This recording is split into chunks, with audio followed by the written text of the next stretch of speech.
got going, brother? Shit, chilling, man. Just enjoyed that game. Yeah, it was a dope ass game. That was a I dope don't know ass what you game. tagged me with on Twitter for. You try wasn't as fake as I thought it was, or what you trying to say? I'm just trying to show you a different angle. You tell me what you think. How you felt about it after you seen that angle?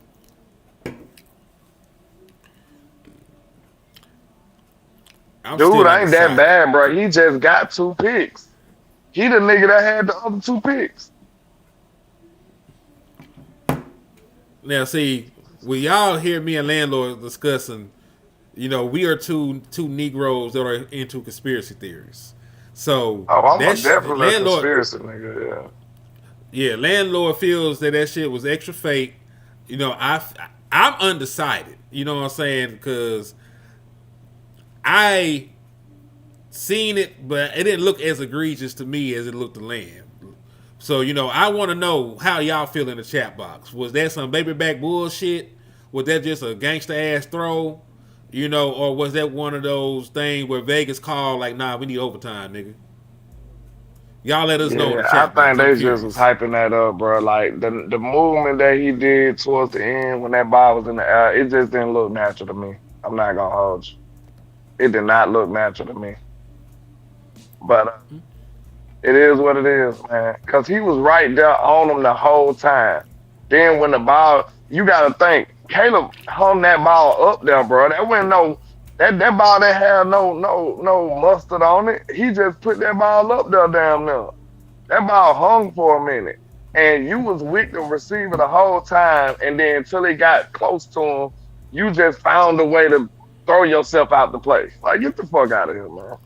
That's Now, crazy. was he, did he throw himself or did this nigga get pushed? The return of the body, flying body catcher. Say what? Did he I, get pushed? I said, did he get pushed off and that's why he was looking crazy or did the nigga just He flop? did get pushed, but it went. You could tell that that wasn't what changed his direction and caused all of that because it was delayed.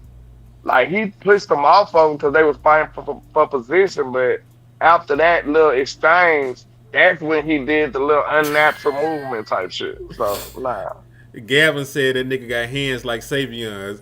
Nobody got hands like Savion. Don't got hands. So the hell, what you talking about? The That handless receiver.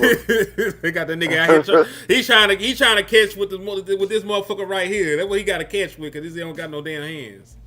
Facts. That nigga got to catch with the damn it, indentions in his arm and shit, man.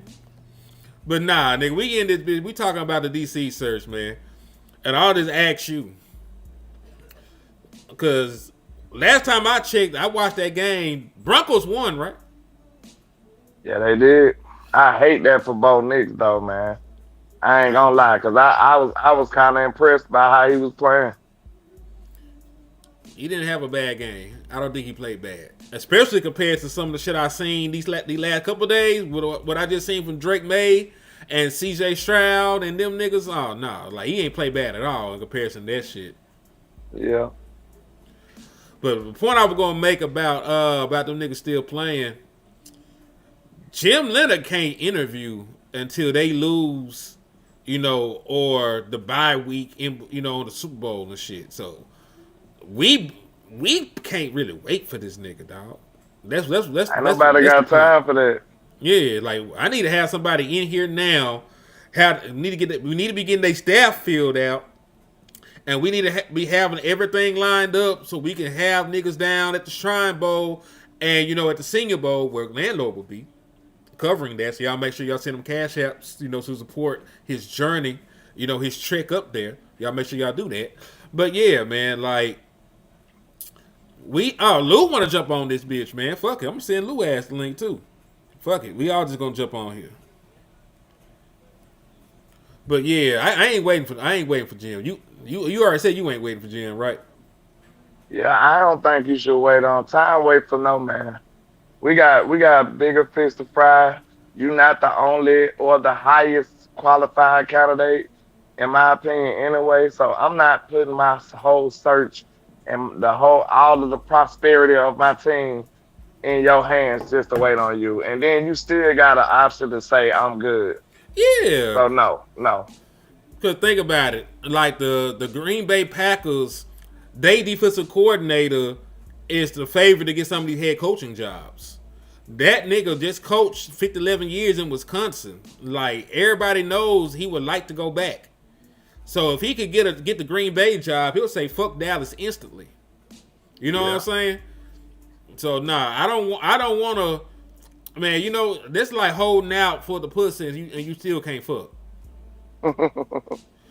Yeah, You I up ain't here got time for meditating. that. Yeah, you up here Nah, you know meditating. what it is What's when up? you sit up chasing one and you messed up your guaranteed. So now you Mm-hmm. high and dry. Man, Then you can't be waiting on nobody like that, man. not in the slightest. Deezy said go ahead sign Durante. I wouldn't mind signing Durante. Yeah, I think Durante.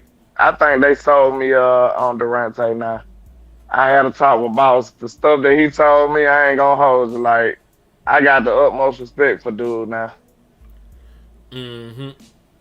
Cause talk about he was sleeping in his car and stuff just to coach. Say he turned down the opportunity to become a lawyer just to coach. Like he dead serious about this shit. And that's to me, That's a that's lifetime somebody movie. who is not finna fail. He not finna fail. He's gonna take this serious, bro. He's finna take this serious. He gonna make sure he capitalize on all his opportunities. Like I think I'm sold on him. Yeah, I like Durante ass, man. I do. Then I seen him do that interview. Then it was involved, man. Like, oh, this a nigga. Like, Oh yeah. yeah. Yeah, I like that. They got a little juice, man. Got a little sauce to it. He said, "Man, it's the worst." LOL. What's good with you, Lou? What's good? Can you hear me? Yeah, I hear you perfectly fine, cuz. What's good? What's good with y'all on tonight? What's happening? Man, I can't even call it. We sitting here, we're talking about the landscape of the DC search, and it's obvious we can't wait for Jim Leonhard. We can't wait for somebody that got options. Parker was my first choice until I heard the story of Durante. I think that's some great character building right there. And I just feel like somebody like that, you try to figure out if people love the game or are they just doing a job. There's no question about that young man. He loves the game. Like he actually loves the sport. And when you love something, it ain't gonna be no limitations on how much passion, how much time, how much effort you put into it. Like it's not a measurement. You know what I'm saying? Like, when you doing a job, you like, nigga, when it turn 5 o'clock, I'm done. It's You know, over with. you know what I'm saying? I'm out of here. But when you love something, somebody will have to tap you on the shoulder and be like, hey, it's about time for you to take a break, sir. You know what I'm saying? Like, hey, you need to take a day off. You know what I'm saying? That's the difference between somebody loving what they do or somebody working a job. And I think he would be definitely the dude that comes in early and stays late. So yeah, sign me up. I think he the guy, man. I'm not gonna lie. What you think, Lou? Because I already know your answer. I know you ain't trying to wait for no damn Jim Leonhard. Shout out to Prince on the for the cash shop on my side. Salute, sir. Yeah, he also sent a super chat. Said, "Tell my On my brother side, on my end." He said, on your side. tell my brother landlord what up. G What's F happening? Jonathan Gannon get the Runte Jones. Hell Oh, yes, F we Gannon. need to stay Elf Gannon now at this point. Yeah, We Mm-hmm. ain't that's even a nice disrespectful about it for no more.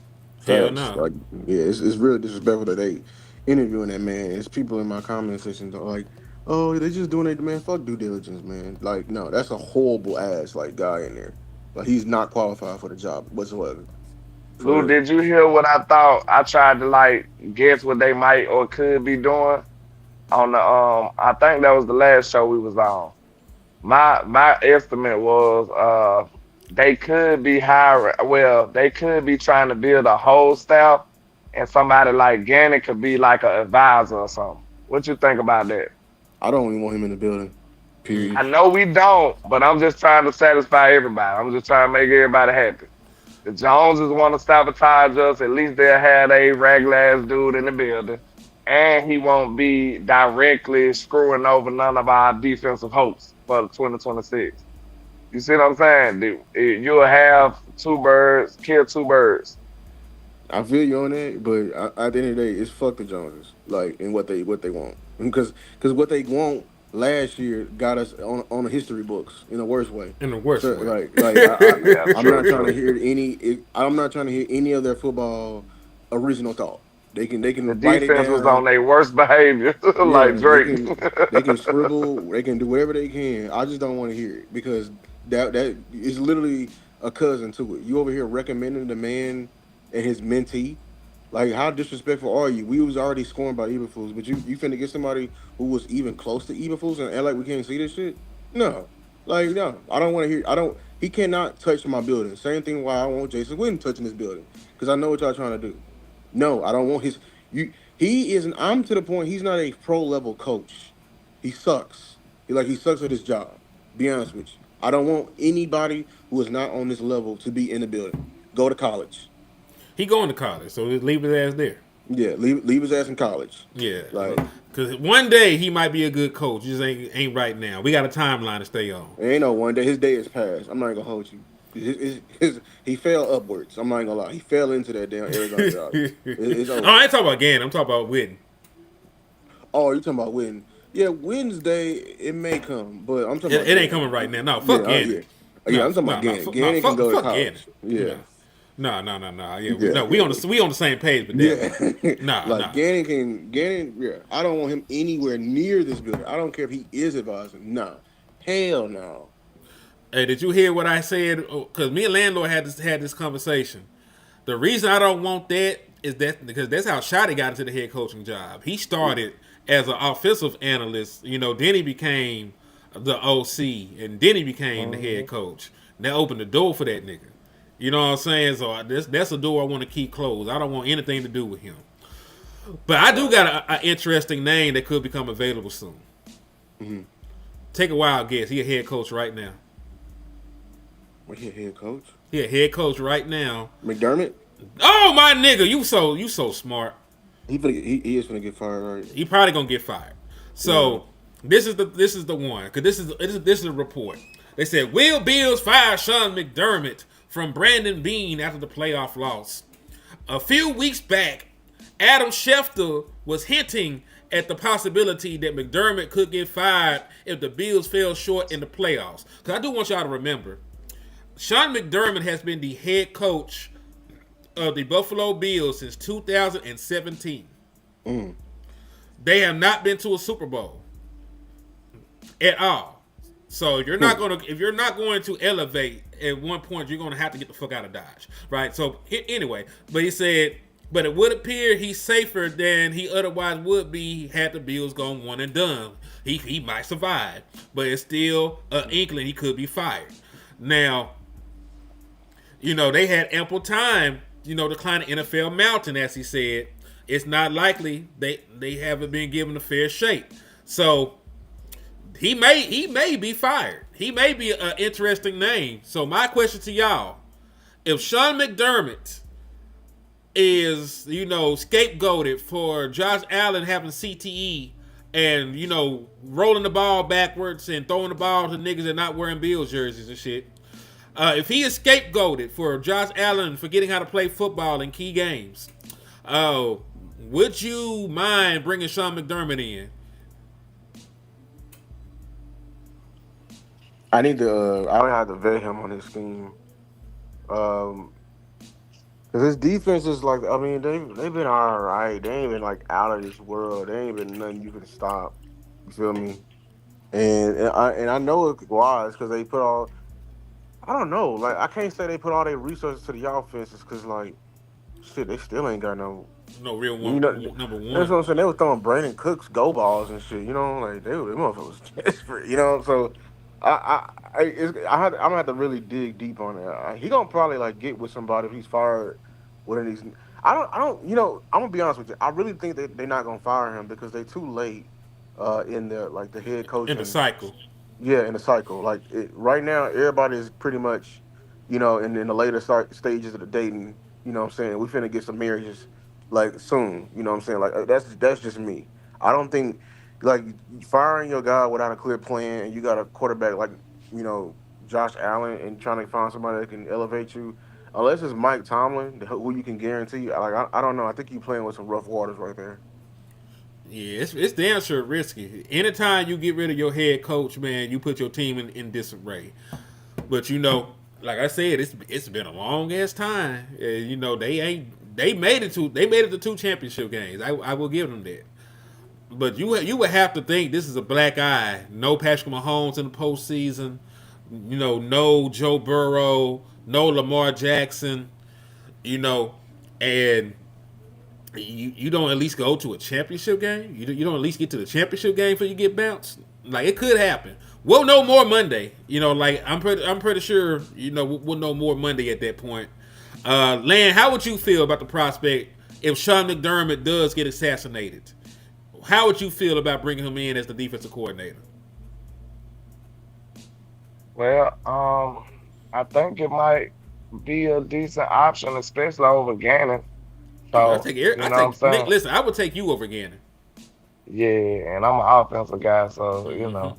we'll be playing offense on defense. But yeah, I think I'd take him over Gannon, and he might be the more experienced coach though out of the candidates. But I don't know about his style. Do his style match up? Is he a teacher? Is he even patient? I got a theory that once you become a head coach, you might not have time for all that shit no more. You know what I'm saying? You like, I ain't gotta impress everybody with my teaching. Like, I done already got to the top. Like, I'm stuck in my ways. Like, you gotta make sure he passionate about it. You know what I'm saying? So he might be bummed out that he gotta go back to being a DC and be on some Eberflus type shit. So nah, I don't know. I have to do my research and figure out is he a good fit far as the way far as his coaching style or whatever. Now this is going to be very dated. I haven't looked into it a lot, but he got his start. He was the one that coordinated those Carolina defenses when Cam Newton was there. The ones that made the one that made it to the Super Bowl and shit. That's what he was known for, right? So from front seven, and this is a little article that they wrote when he first got hired there, and it just talked about his defense a little bit with Carolina. He said from front seven configuration to coverage philosophies to blitzing tendencies, the two schemes couldn't be more different. And over the past 6 years, McDermott's defense has been highly productive.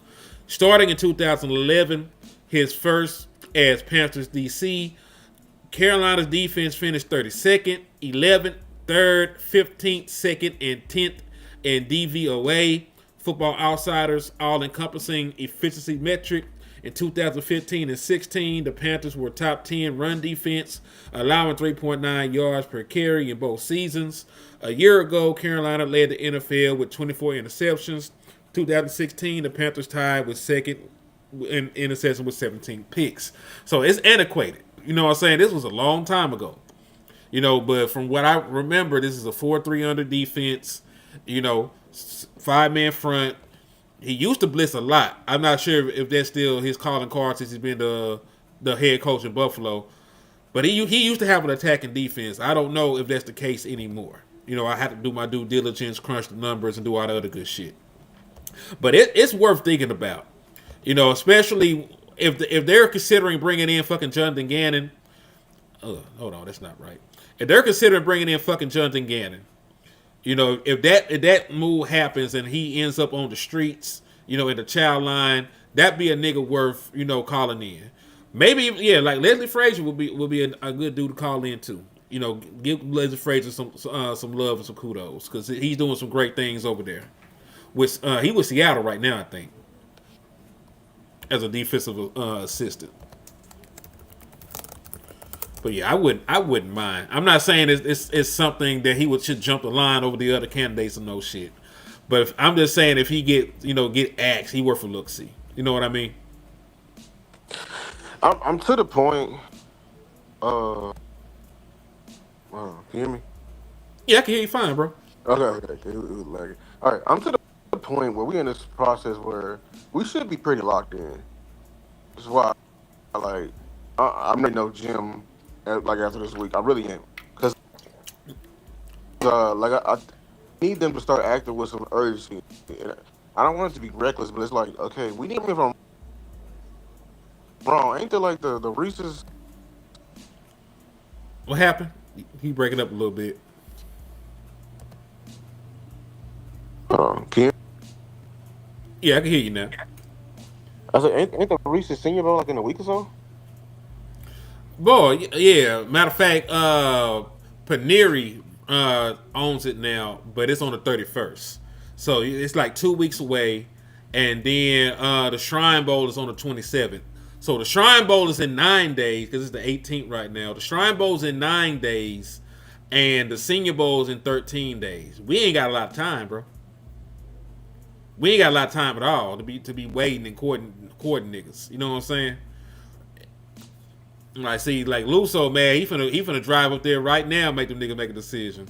Shout out to Cowboy Fan Trey on somebody's side. He hit somebody with a 199. He said Steven too, cause this his boy, I'm sure. F Gannon. Yeah, F Gannon and Steven too. Alright, Lou, you there? Land, you there? I gotta make sure niggas breathing in here. Yeah, I'm here. Already. Hold on real quick. Salute the Swab with the 10 piece. He said, salute fellas. Keep up the great work. Fuck the Eagles, man. All as always. Yeah, fuck the Eagles, man. Hold on. I got Lou back in here. Say, hey, can you hear me, nigga? Yeah, I can hear you now. Alright, cool. But what were you finna say? Yeah, I was just saying like yeah, I'm not trying to wait on really or add any new names because like bro, like the Senior Bowl and everything like that is coming up very soon. Like I kind of need the Cowboys to move with some wise urgency right now. You know what I'm saying? And lock this guy in so we can start planning out personnel moves. Yeah, that's exactly what I said when we started the show. Like you Somebody can't. just got a $10 super. Oh, okay. Go ahead. Yeah, we read it. Yeah, that's exactly what I said to start the show. Like Jim Leonhard is not somebody you need to be sitting here waiting for. You know, you need the people that you're bringing in this week, and let's say that you are able to get Christian Parker in. Make your decision between them three people that you talk to.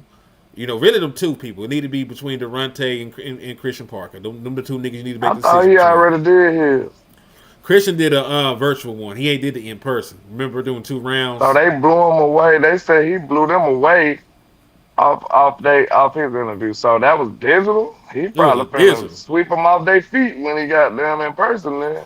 Boy, he gonna make them propose. Like, hell So no. that's what I'm saying. Like the way that report sounded, like they was ecstatic about what he brought to the table, and that wasn't even in person. It So wasn't we even gonna in see. person.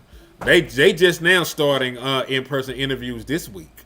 You know, that's why, you know, Devontae, he interviewed yesterday, and they said that they were super impressed with him, and they love what they seen from Devontae, and they made sure to leak that. Remember, we didn't have to get details about how the interview went. They went out their way to let y'all know the interview went well. I want y'all to know that shit. They went out their way to Niggas let be you know. thinking just oh. And then Azteca said, HTM, Lou LandLord, what do you think of these free agent cornerbacks in 2026? Tariq Woolen, Jeff Okuda, Nick McLeod, Darrell Baker, Joshua Williams. I like Tariq Woolen and Jeff Okuda. I think, Land, who you like off this list? Huh? Who you like off this list of cornerbacks he just mentioned?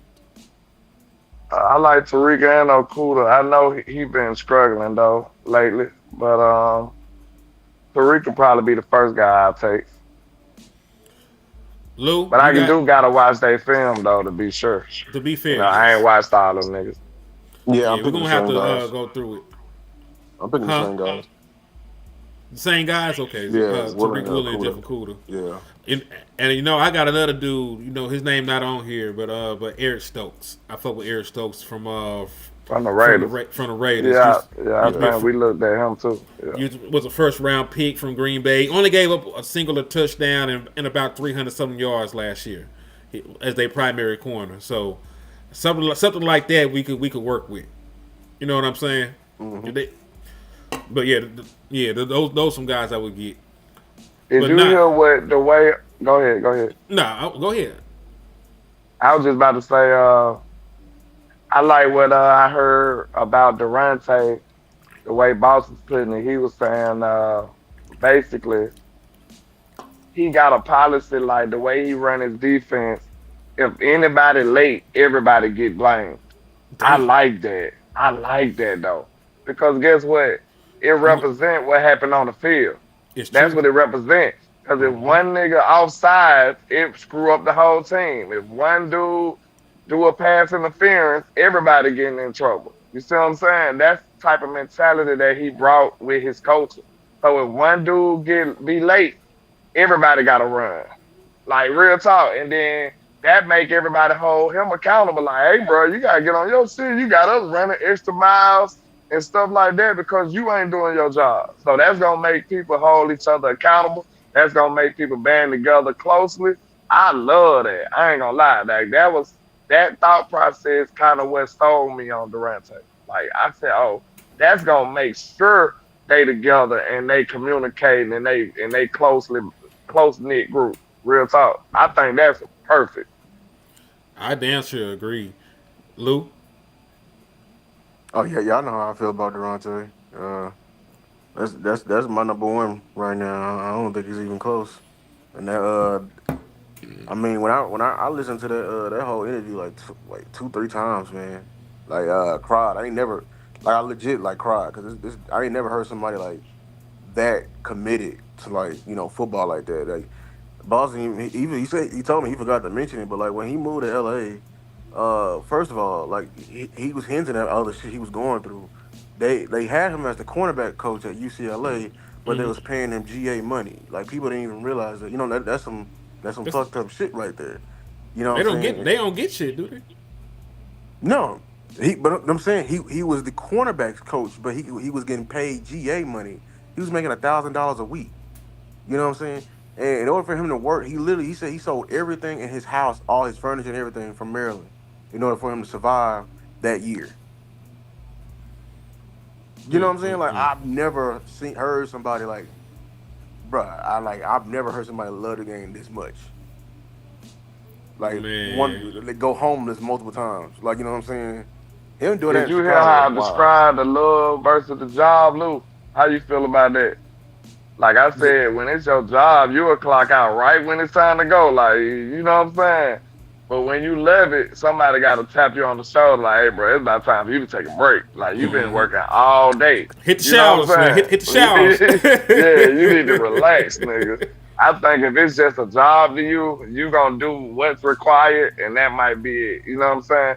Some people might go over and beyond because they want to advance or just be successful, but I still don't think it's comparable when it comes to something that you actually truly love or opposed to like just a job.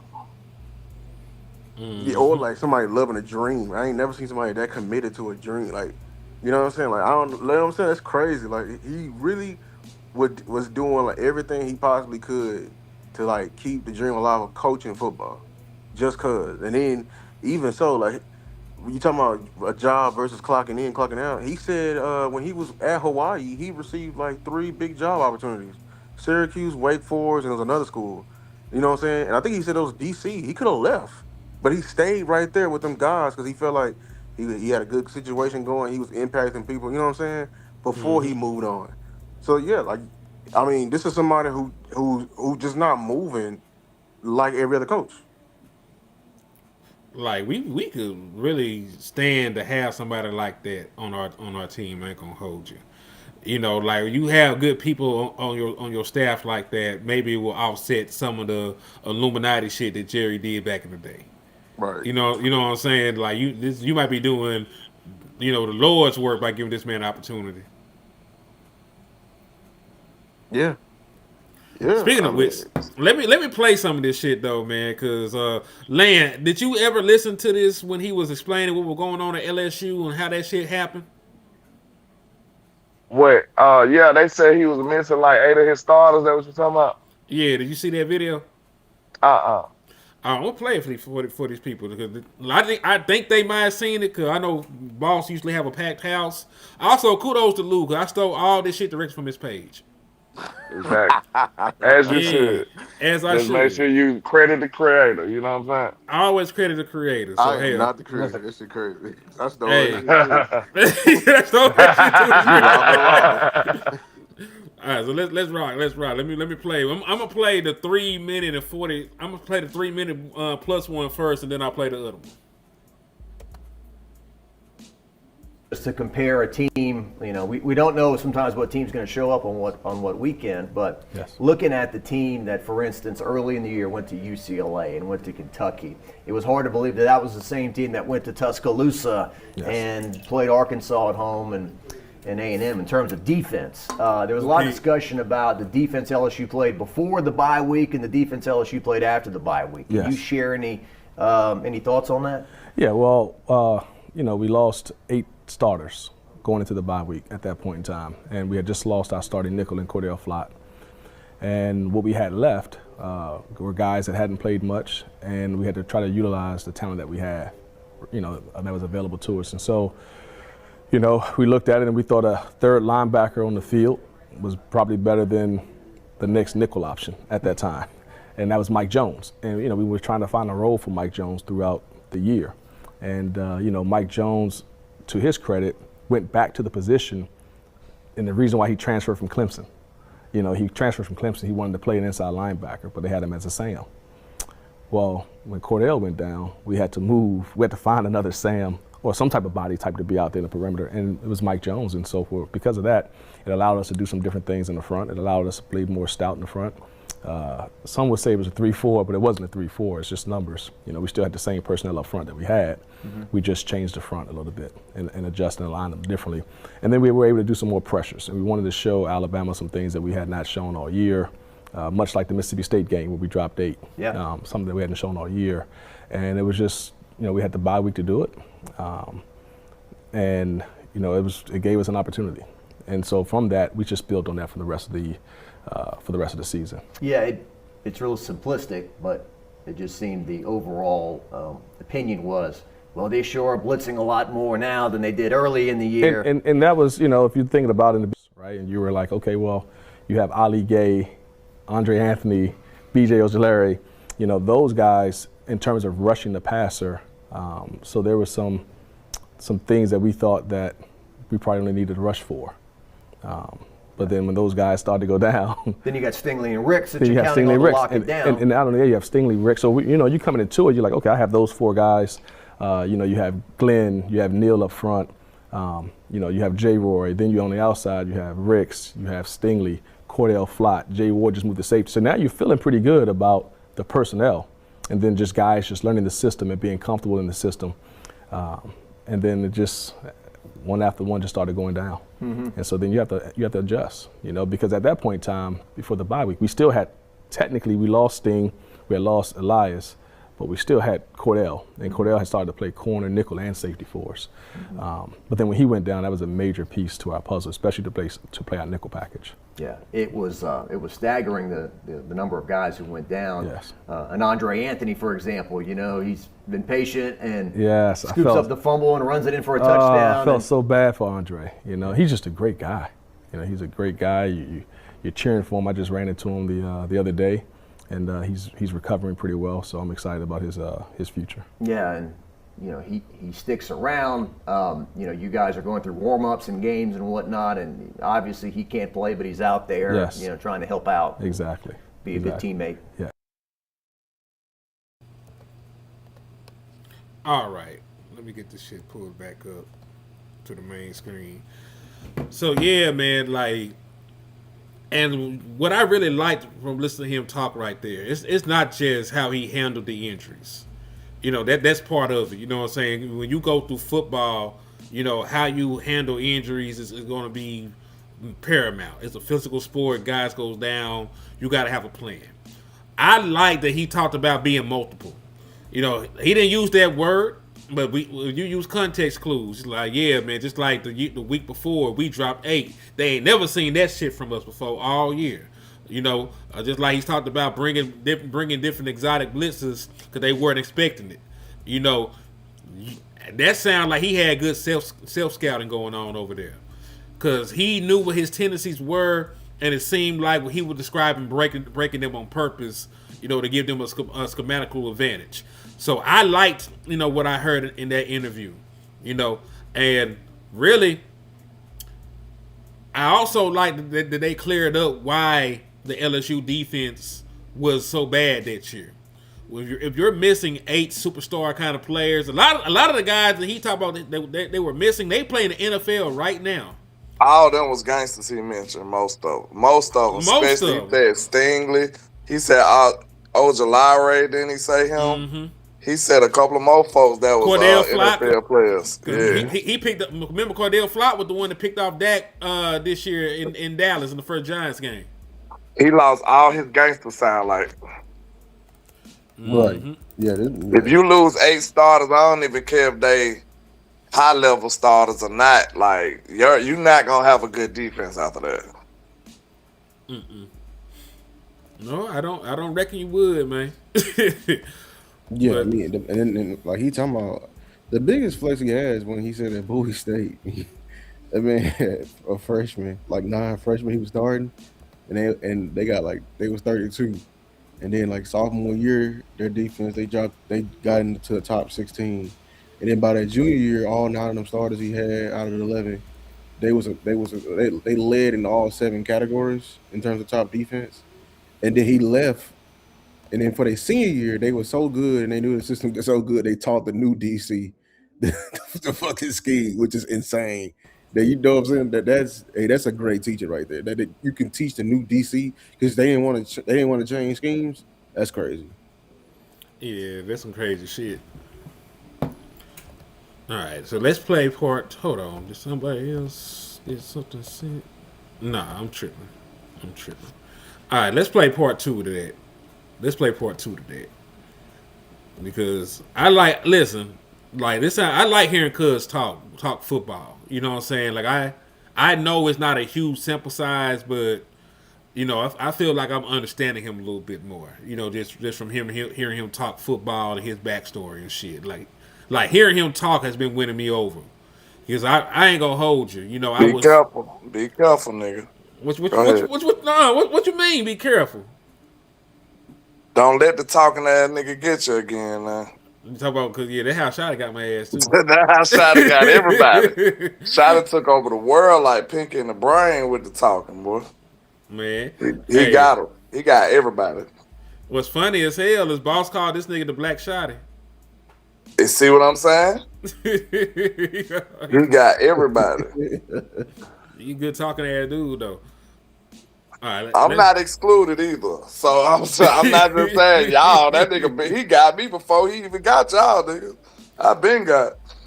He been won me over, so I had to overcompensate and get back to neutral. Like no, nigga, I'm fighting it. Nah, he say everything he say is right. Like what you want to hear. Man, let's get Boss on here. Like, listen, I got links floating around right now. I'm trying to see if brother B Bird were gonna come on here. Oh, Boss in his. I'm finna tell B Bird if he don't do a show with us within the next week, I'm gonna have him report his channel because that's what he do. He gonna snitch on me. He said he gonna get his man to snitch on. Okay, hey, he B Bird actually hit me bad. He gotta go to work in the morning, so I ain't mad at that. Oh hell, okay, they got a black man working on Martin Luther King Day? No, yeah. Hey, we telling just because of that. Hell no, hold on, man. That is Cardinal Senior. It's 2 weeks. It's King Day. I know B Bird finna get that double time and a half, boy. That's that double time and a half life right now. B Bird tell them you got 2 black holidays. You got MLK Day and you got Juneteenth. I sent it to you in your DMs too, boss. Hey, salute to the core Owens, man. He said, did y'all notice they didn't mention Al Harris' name not one time during the Bears Rams? But his secondary was strapping. Man, his secondary was hooping.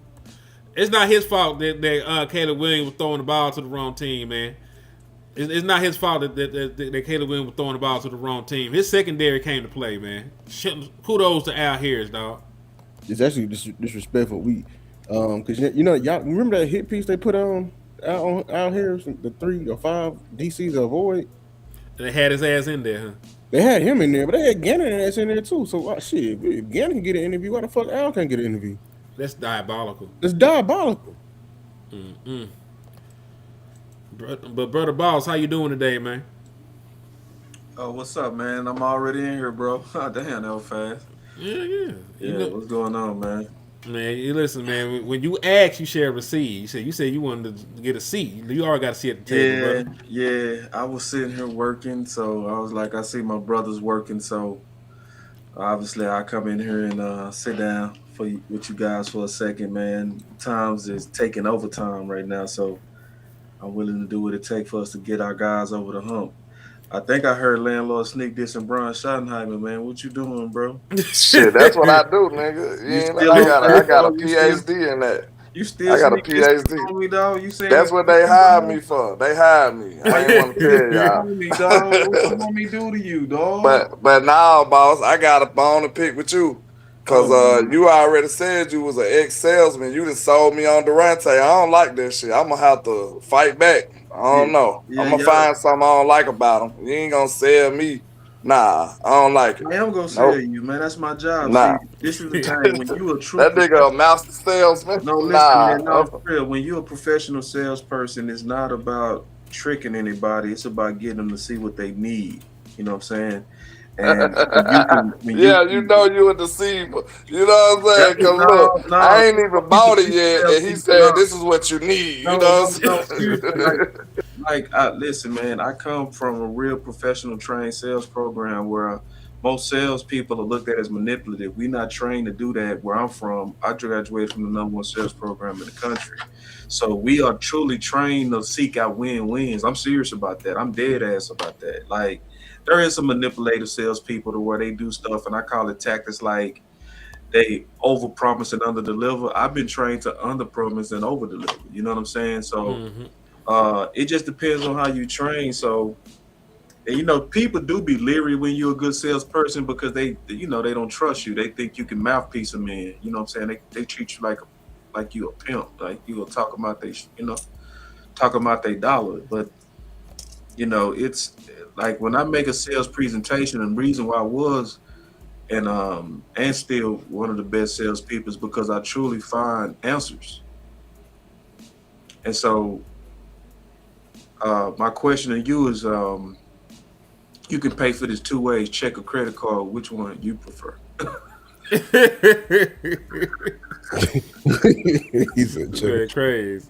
Which one you prefer? Either one is a sale for me.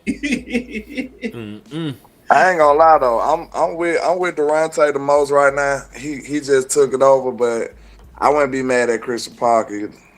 Yeah, I got some videos coming out on Christian Parker, man. I would just, because I'm still doing my homework on all these guys, man. And we right here at the end. I got a video dropping in the morning, like calling it the final push. And I looked at Parker, and there was some things that was kind of cool and impressive. It was cool to watch him talking shit to A.J. Brown and going right at him. You know what I mean? I like that. I did see another thing that kind of got my head spinning a little bit. I heard that he customizes his coaching to the player, and I actually saw him do that. He was talking to Quinton Mitchell. He said, "Do you want a 2-hand jam or a 1-hand jam?" Quinn said, "I want a 2-hand jam," right? And so he said, "All right, so if you go 2-hand jam," then he said, "This is how you turn out of that."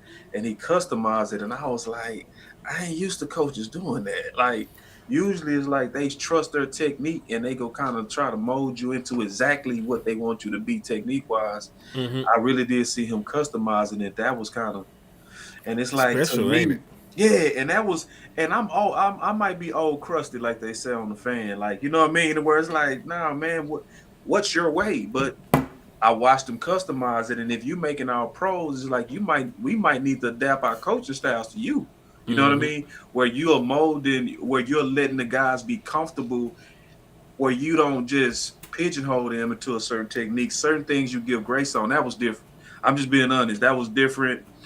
I did hear some things that I loved when I was listening to Christian Parker. Like he was talking about what I talk about a lot is he was talking about staying on the upfield shoulder and playing, he said, under control with speed control. And that's the same thing I talk about. Like, you know what I mean? Because when I used to play, that was one of the most important things was being able to be what I call speed control. Now, if you're in a trail position, it's going to put you in a panic, right? Mm-hmm. And it gives the receivers the advantage. So, like, you know, LandLord know about stacking. If he stacks me or get in front of me and I'm chasing him, and he stopped, I was in a panic. So where he'll stop quick, like pop, because he was already anticipating it. It might take me like three steps, like pop. He done ran through the man. Yeah, so listening to him talk technique, I felt great. Like technique wise, but this is where I think I want answers. Mm-hmm. I like your back end. I trust your back end. I like the way that he speak on camera. He say all the right things. Is he ready to have the front end discussions? Is he ready to have the back of discussions? Is he ready to get in that trenches and fix the run game? Like y'all, you saw my show today. Durante was talking about the 8 different fronts. Mm-hmm. And he talked about why you use each one and what it's supposed to stop, you know, and he had to get accustomed to that because, you know, he said he was at a HBCU, you know, like, man, we just got this. Like, Right. we ain't used to all this stuff here. Yeah. So, But hold on, real quick, let me get Made Man's super chat real quick. He hit one of my brothers. I don't know who he hit. He could have hit Boss. He could have hit Lou. He could have hit LandLord. I don't know. But he hit one of y'all with a 199. He just wanted to let all of us know that he appreciates y'all. We appreciate you too, kinfolk. man, appreciate you, OG. Now, Boss, something I wanted to ask you because we were talking about this before you came in here. Mm-hmm.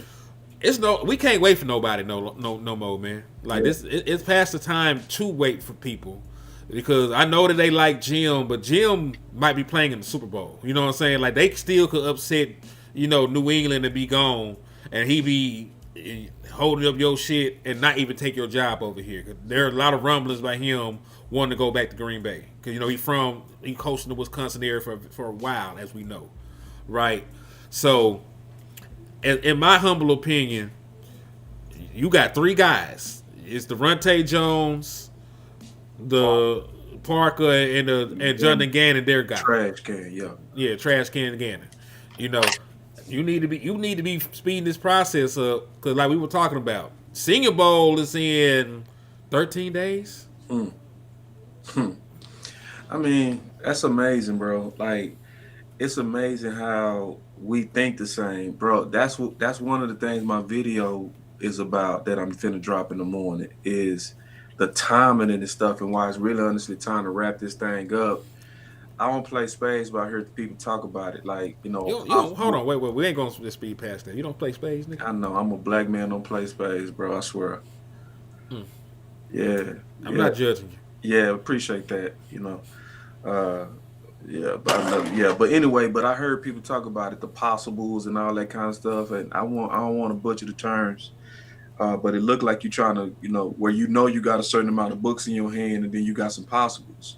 Mm-hmm. That's what we kind of playing with right now. You know what I'm saying? It's like, but you got some, or let me just keep it simple to where everybody relate with this one: the bird in the hand versus the two in the bush. Mm-hmm. So you got 2 birds that you need to go ahead and wrap up. Like you can wrap up Durante, you can wrap up a Parker, and you can say, all right, let's build around them now. Let's get ready for the Senior Bowl.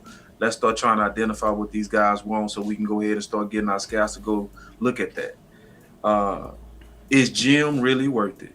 Like, did Jim impress y'all that much to where y'all go put all y'all eggs in the Jim basket? Because if you do, you clearly saying that Jim was the easy and the better candidate than everybody you talked to, and you was just waiting it out. I don't believe he that tight. I don't. I don't believe nobody can interview that good on a virtual, you know?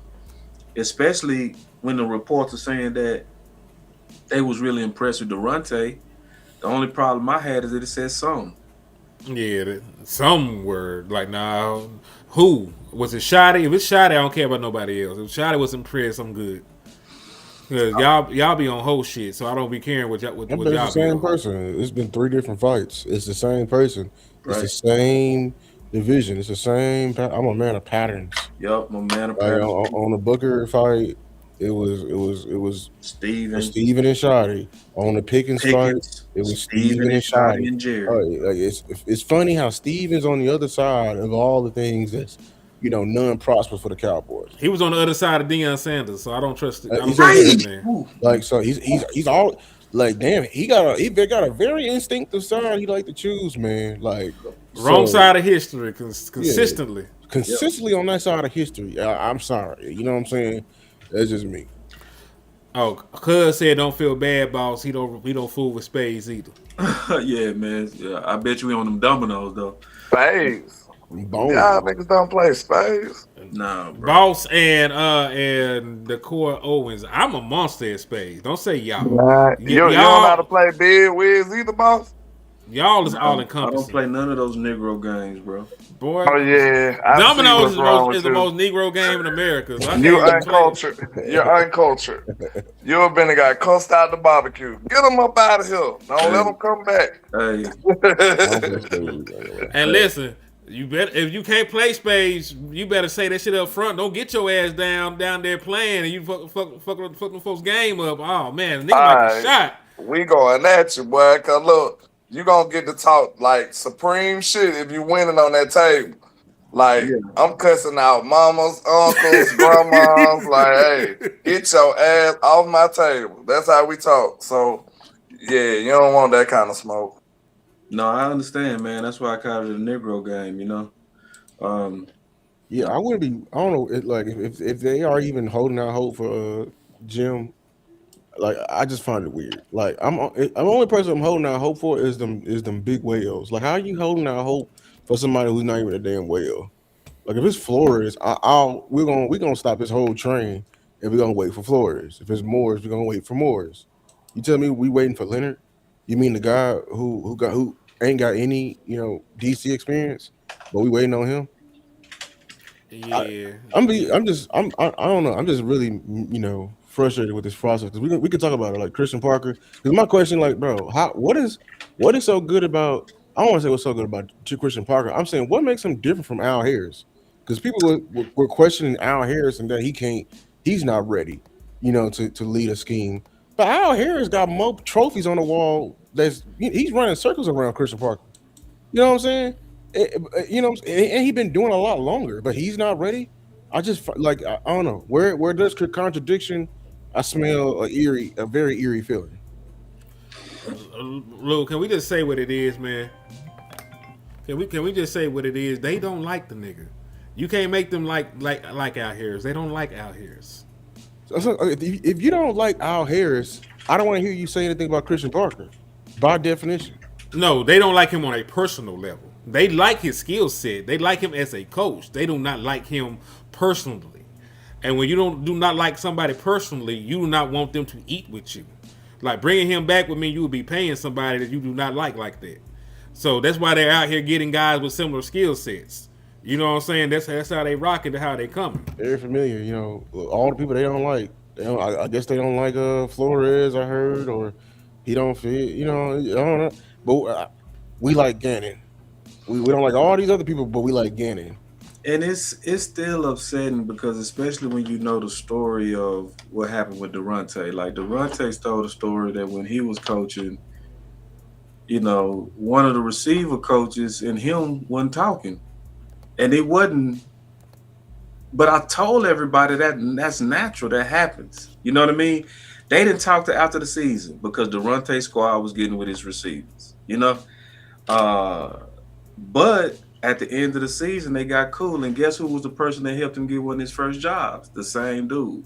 Mm-hmm. That points to Shotty, man. It's like, Shotty, if you mad at Al Harris, you know what I mean, because y'all was likely on different sides of the ball, and that does happen. Coaches get to talking shit too. Like, I'm going to post a clip, obviously, where Christian Parker talking shit. You know what I'm saying? Like, if you I can show you Christian Parker talking to A.J. Brown, right? Talking shit to him, right? If I'm the receiver coach, I ain't going to piss you off. Man, get off my guy, bro. That's my guy. Go get your ass over there with your DBs. That shit happens. But it's like when it comes to the bigger picture, West Coast, I know I tell you because he coaching. He coaching with his sons and stuff like that. I guarantee they be getting into it out there on the different sides of facets. You know what I mean? It happens. It's like we get some things you got to know how to let go for the bigger picture. It's like, yes, I would forgive Al Harris and all the sins and all our fights based on the assets that he bring, and it just showed we childish. Mm-hmm. Yeah, well, that's how they rocking. That's how they moving. You know what I'm saying? And that's why you got somebody like Christian Parker in here, like who's a good coach in his own right. You know what I'm saying? You know, made 2 All-Pros simultaneously. Mm-hmm. They still very young, but you know there is a good point that Star pointed out. Shout out to Star. It is more impressive that Al Harris turned, you know, the Ron Bland 5th round pick into an All-Pro than it is you know Christian Parker turning top 10 and top 20 and top 40 picks into All-Pros. Great point. And then let's not leave out that Nashawn Wright had more interceptions and more than the All-Pro. So y'all got the All-Pro by title. Al Harris got the All-Pro by production. Mm-hmm. And to your point again, with a 3rd rounder with Nashawn Wright, and they said he was a reach. They said he was a reach. Yeah. So, yeah, man, the Al Harris resume is better. I mean, yeah, but Christian Parker is good. But to lose point, you know, it's the hypocrisy of judgments that get on your nerves. It's that when it's Al Harris, we don't want him, we don't like him, we're not gonna push for him. But I like Christian Park. They're like, bro, I swear I hate y'all, bro. It's like, when we gonna be consistent in our judgments, bro? There's no consistency, you know, on how we grade cats and grade coaches, or grade players. It's like we show grace to a guy over here, and then over here we knocking them down. It's like, I just want us to get out of this pet cat mentality where we develop this pet cat like we do in the draft, and now all of a sudden we can't see no wrong with them, and then everybody else that you try to make a case for, you just super nitpicking their ass, just aggravating. Yeah, when you make predetermined decisions, shit like that happen. Wes, can you hear us, man? Yeah, I can hear you. All right, man. You just came in. We up here talking about the DC search and shit, man. And we were particularly talking about why they haven't even reached out to Al Harris and shit. You know, because he's one of the most qualified guys, you know, out there. And of course, you know, they can do it now. You know, because his team just got eliminated. They could do it in person right now with him. But what you think? Why the reason why they ain't reached out to Al Harris? The beef. I mean, keep it 100. The reason why they not reaching out to him is probably the reason why they didn't reach out to him the first time. Reason. I mean, I was already here. You know what I'm saying? So the reason why Al Harris got out the building was, I believe, they believe that Al Harris didn't support the defensive coordinator that was currently there, and because of that, I think that he had his demise. So I think whenever you leave Dallas, when it's non-football reasons, then it's not going to be no football reasons going to bring you back. So, I mean, you know, I think that ship is sailed, you know, I mean, and plus, like, the Cowboys don't like egg on their face. You know what I mean? Like, I don't think anybody likes egg on the face, but the Cowboys definitely don't like it. You know what I mean? So, you know, not too often do I think they're going to, you know, make a mistake, let a guy go over there, have success, and then try to bring him back. You know what I'm saying? And then when he do come back, you already know the Cowboys going to want that Cowboy discount, because you know why? Because, you know, Al, we was the first ones to take a chance on you. You know, you were sitting out there in the gutter, out there in Green Bay in the gutter in the cold, and we brought you in and we gave you a pillow, and then the whole world saw you. And now you're all famous, and now you want to charge us more money. You know what I'm saying? That's Jerry Jones, bro. That's Jerry Jones, bro. So he'll never get the value that he wants in Dallas. So, you know, and to be honest with you, I personally don't want anybody that has dreams of being anything more than a defensive coordinator for the next 5 years. You know what I'm saying? Because we need the same defensive coordinator for the next 5 years. So, you know, I'm not saying we need someone that's going to sacrifice their future for us, but I need someone that's just willing to be faithful to us for the next 5 years, so we can develop players and do what we got to do. You know what I'm saying? Or else we just going to be in the same boat. You know what I'm saying? Getting a defensive coordinator that wants to be a head coach, guess what? He's going to have every opportunity, because, you know, this is the whole thing about the Cowboys defense is, we're really not the worst defense in ever in football. We're because like we have good players. So if you get a good defensive coordinator, it's probably only gonna take him about a year and a half to get the defense back cracking. And then guess what? When the defense get back cracking, all that is shown on all these primetime games, and now that defensive coordinator is the top name for a head coaching job. So now you back in this exact same struggle a year and a half from now. You know what I'm saying? So it's like we don't need the big name because we need the longevity that comes with someone that's going to be here. You know what I'm saying? So right now, I think go get somebody in college.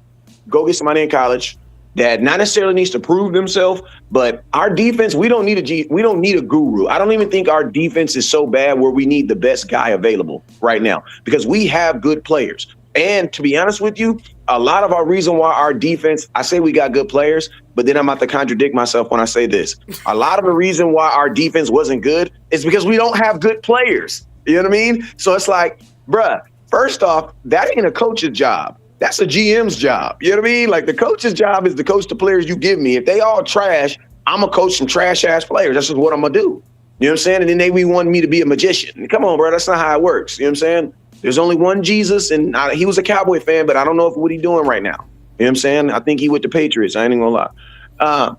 But I digress. The Cowboys need to go to the college ranks. You need to go find a young guy who can relate to these guys, because these older guys are not relating to these younger guys. They're not. There's a huge disconnect between a 70-year-old man that's supposed to be talking to me every day, 60-year-old man that's supposed to be talking to me every day, and a guy that's 22, 23 years old in the league. You know what I'm saying? So we need to be able to have that connect. And that connect is going to come with a young college guy who also, because you got to think, I don't want a guy that's trying to prove himself to be bigger than what he is. I need a guy that's low-key in the same thick as these dudes on my team, that if y'all niggas don't get it together, we gonna fire off y'all ass. You know what I'm saying? A lot of these dudes, I think they'll help with the Micahs, they'll help with the Trayvon Diggs, but they not gonna really help with the little dudes. Why? Because them dudes ain't gonna get them a job. You know what I'm saying? It's the Micahs with the 50 sacks is what's gonna get me a job. So I need a guy that's reputation is more about, not even his reputation, that it's more beneficial for him to come to the Cowboys and do what he do versus somebody coming to the Cowboys and using us to get where he want to get. You know what I'm saying? I'm tired of that, bro. Like I'm tired of that. I'm tired of coaches using us to, like Dan Quinn. Like Dan Quinn was useless. That was useless. We literally, if you think about it, Dan Quinn set you back because you drafted a whole bunch of players who never even got to develop for him. Well, this is the thing, though. Like, with the way that the modern NFL is, guys aren't staying 5 years no more. Right. That's why that's why you got to put and that's why I said you got to go to. That's why I'm not even looking for NFL guys right now. I'm going to the college.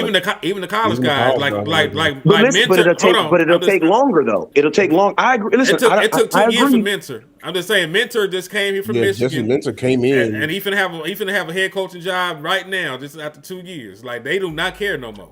I believe it, but it's the one. It's like this.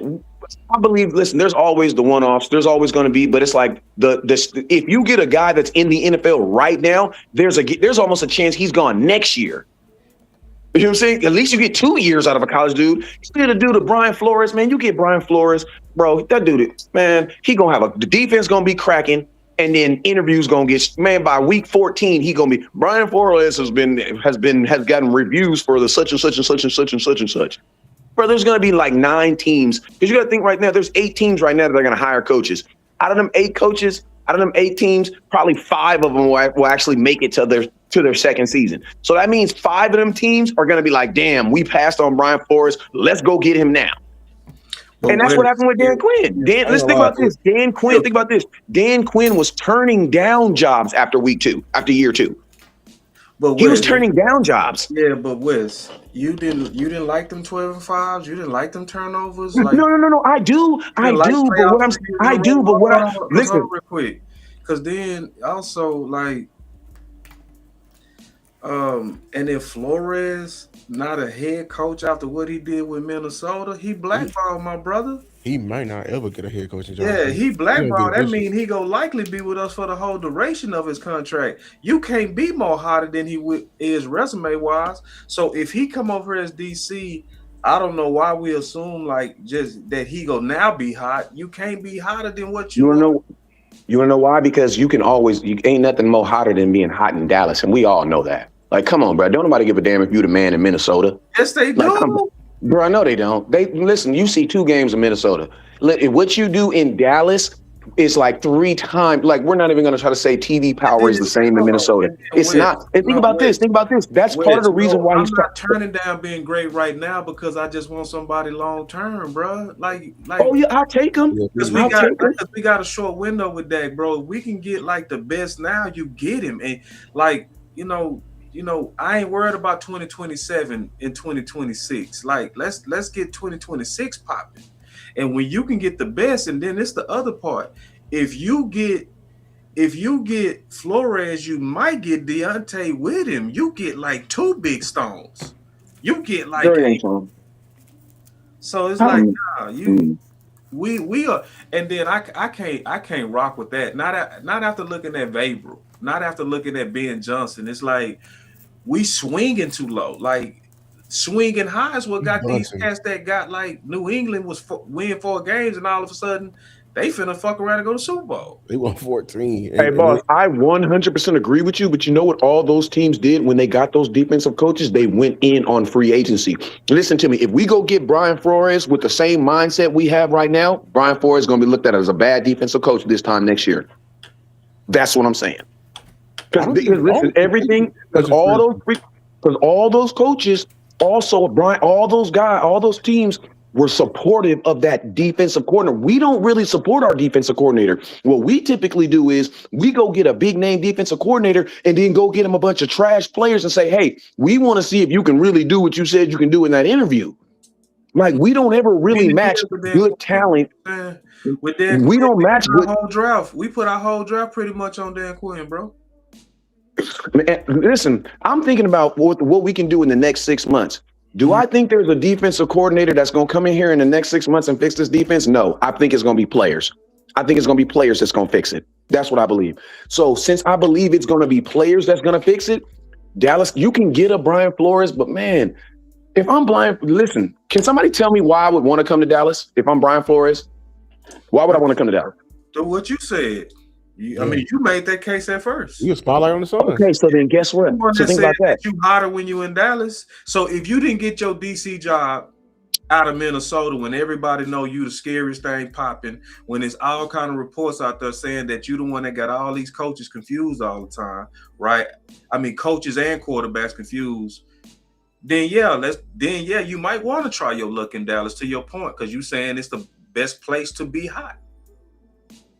That's why I would come. Y'all think we can fix our defense in 6 months? We did it with Dan Quinn. Well, we did it with Dan Quinn. Well, then I'll support it. But if we can't listen to me, if the Cowboys don't show me that they're going to fix it with free agents and right now, then getting Brian Flores is not going to be the good fix. It might get you good this year, but you'll be in the same boat next year. You'll probably be in worse than the boat when he leaves, because when he leaves, you'll be starting all over again. My thing is this: we need to develop some guys, man. And I feel you on the Dak Prescott window. I feel it. But at the same time, shoot, I'm screaming, you need to draft a quarterback this year too. Why? Because I know the Cowboys don't want to renegotiate with Dak's agent again. I know they don't. So, like, to be honest with you, they got to explore that too. I'm low-key looking past Dak right now. I think this year showed me that they're not going to – man, what they did this year was the most they've done for any quarterback since my kids have been alive. So I don't think they're going to do much more for Dak. I just don't believe it. I don't believe it. So it's like it's hard for me to believe that they're gonna go all in. So that's why I say you got to develop. We got to start developing. I think I'm not saying that our window of chance is over, but I'm just saying we need to develop. Because we don't do good on these building a team and try to get it this year type stuff. We don't do good on that. All those teams that you said, they were all willing to spend the money. Like what people don't understand is like these seasons that Detroit did all that because they spent the money. We got to spend, if we're willing to spend the money like these teams, then yes, I can 100% think and feel like that. But man, if we bring, and I'm going to tell you, if I'm Brian Flores, I need triple the page you're going to challenge anybody else. Because I know for a fact you ain't about to put no defensive free agency on this team. I know for a fact, and I'm going to tell you this right now, Brian Flores, as a man and as a man of color, if you let Jerry lie to you and tell you he about to drop millions of dollars on this free agent when history says he didn't, that's on you if you take this job and you fail. Because the real cold facts is, man, they don't even mess with the defense like that. They didn't even mess with Micah like that to even bring him back. Now, if you was going to the offense, oh, yeah, they'll go trade for a Perkins. They'll trade for Amari Cooper. But, boo, what are we bringing to the defense? We let half the defense walk. Not Cooper. We got nothing for D-Law. We got nothing for Micah. We got some picks. Yeah, we did. But we got nothing that can help us this year. We got nothing for Diggs. Like they don't really mess. How does our defense go from the worst defense in the NFL 2 times in 3 years? That's an ownership problem. That's an ownership. And then think about this. The last thing, Nashawn Wright he was on our defense. He wasn't good enough. Well, he played today.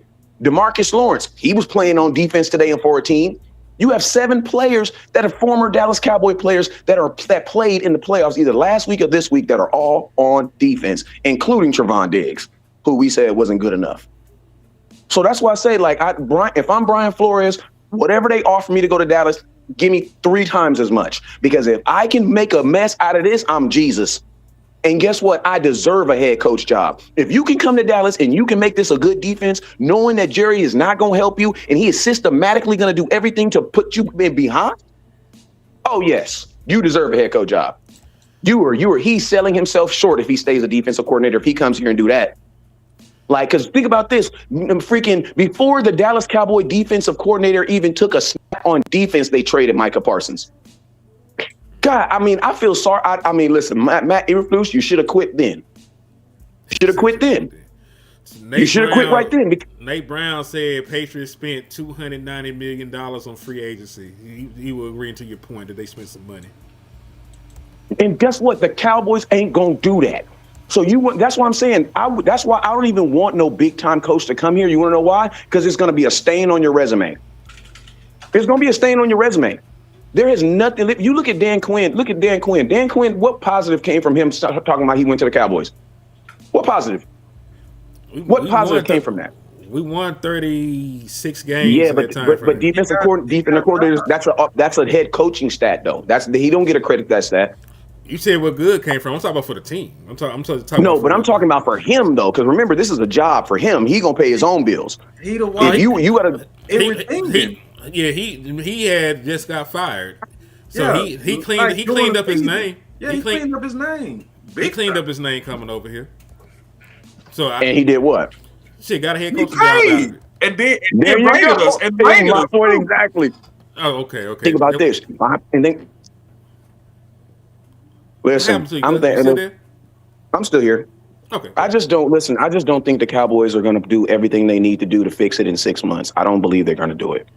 So since we're not going to fix it in 6 months, let's fix it in 2 years. I'm sorry. I'm not saying I quit. I might just be accepting some of our fate, man. Like, I don't believe the Cowboys have never proven to me that they care about this year so much and that they're so mad at what happened last year that they're going to revenge. What did you talk having the year of his fucking life, dog? Dak was having the year of his life, dog. Hold on, I gotta stop you and get the money. I gotta stop you and get the money because I'm gonna keep letting you talk and I'm gonna keep letting you cook. Because DeCoy Owens with the 10-piece said Shotty preaches competition between the players, but he doesn't want it between the coaches. That's why I feel Harry isn't gonna that call. He relates to the players because he played the game. Damn, that was a chat. We might need to send him $2 back. Hey, I'm going to the store. You need anything? Let me know. Keep it under $12. He says, keep it under $12. Well, I'll tell you this: because the reports, I say this: the reports where that Shotty and Al don't see eye to eye. If Shotty is being petty in his personal feelings or keeping Al Harris away from the Dallas Cowboys, I don't look at him the same way. You know what I'm saying? I don't look at Shotty the same way I did. If it's a Jerry Jones thing, keeping Al Harris out of Dallas, then I might let Shotty make it. But if it is Shotty's decision that why this man don't even get an interview, then I have an issue with that. You know what I'm saying? Because you're supposed to be doing the thing that's best for the team. If you think that Al Harris being here, because listen, he's barely getting DC. Because listen, I like Al Harris, and he's somebody like what Wes talking about. You think Al Harris is gonna get a head coaching job in a year? Like he probably like him and Arante probably be somebody that can stay here like 3-4 years and build a defense up. You know what I'm saying? They could probably be like defensive coordinators. They here for that time frame. You didn't even call the man in, and boss. Some of the young dudes, like it might take 2 or 3 years. Like that is the window. Like that's how long that we gonna have these people. Mm-hmm. So like somebody like a Christian Parker will probably be here for Dak Prescott's window. Somebody like Durante, who we love, would probably be here for the window. Somebody like Al Harris would probably be here for the window.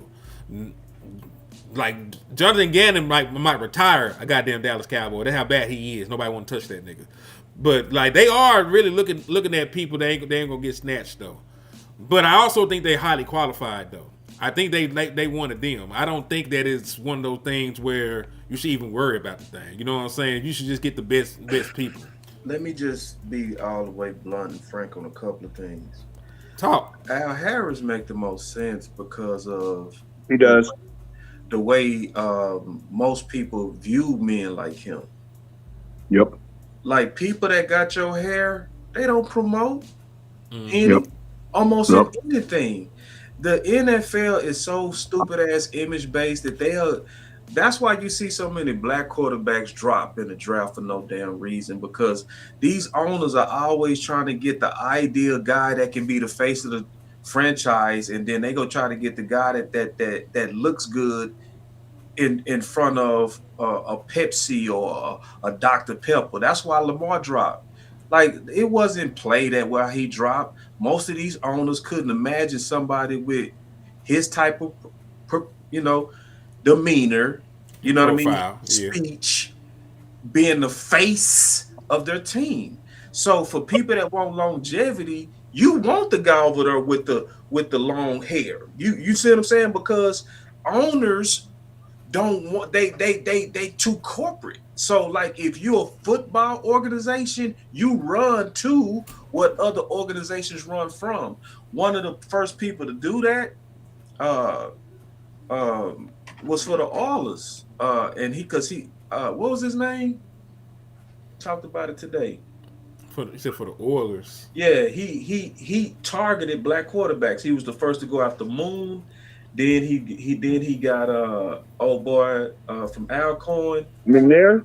Steve McNair, Yeah, it was I forgot the owner name, but he was for the Oilers. He clearly was targeting black quarterbacks. You know what I mean? So like is it Daryl? No. That's not it. Hold on. Houston Oilers owner. I'm finna find this shit. find it because I talked about it today. Like he literally, and then he got Vince Young. Like he went, and guess what? He hit Moody.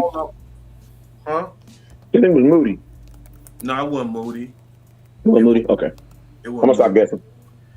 Yeah, he go find it though. He and it. But they wasn't Bud Adams. You go find it though. If you look at the owner that went off the moon, it's gonna pull right up. Bud Adams. Thank you. Somebody told me in my chat. It is Bud Adams. Yeah, Bud Adams. So it's like you want to target the ones that these corporate owners, because they trying to get it all. They want production and they want the Josh Allen look. You know? Mm-hmm. And we gotta also realize on a business, I kind of understand why. Because the majority of people in this country white, so you want the face of your franchise white, because that's gonna likely get more support from the people that you want to buy tickets. And I'm just talking about business. You see what I'm saying? You know, like, and they trying to get it all. You know, they want that. I'm just being honest. That's what they want. You know, so yeah. So I would use the Bud Adams strategy, and so that's one thing. Another thing I would say in terms of like, this DC stuff, you know, we just gotta just stop being just like scary, man. We gotta really go out there and swing for the fences. Our fans don't push for swinging for the fences. Like we are acting like we are just okay that the fact that they ain't interviewed and targeted Schwartz Morris. Because if you really, really, really, really want the long-term qualified coach, you ain't gonna get a second chance. It's Morris. I'm finna say him and Jim Schwartz. Jim Schwartz been in DC with the Brown for 57,000 years. Yeah, especially Morris. Look what they just did. You fired Morris to go with Kevin Stefanski? That shit is wild. Like they got a worse coach.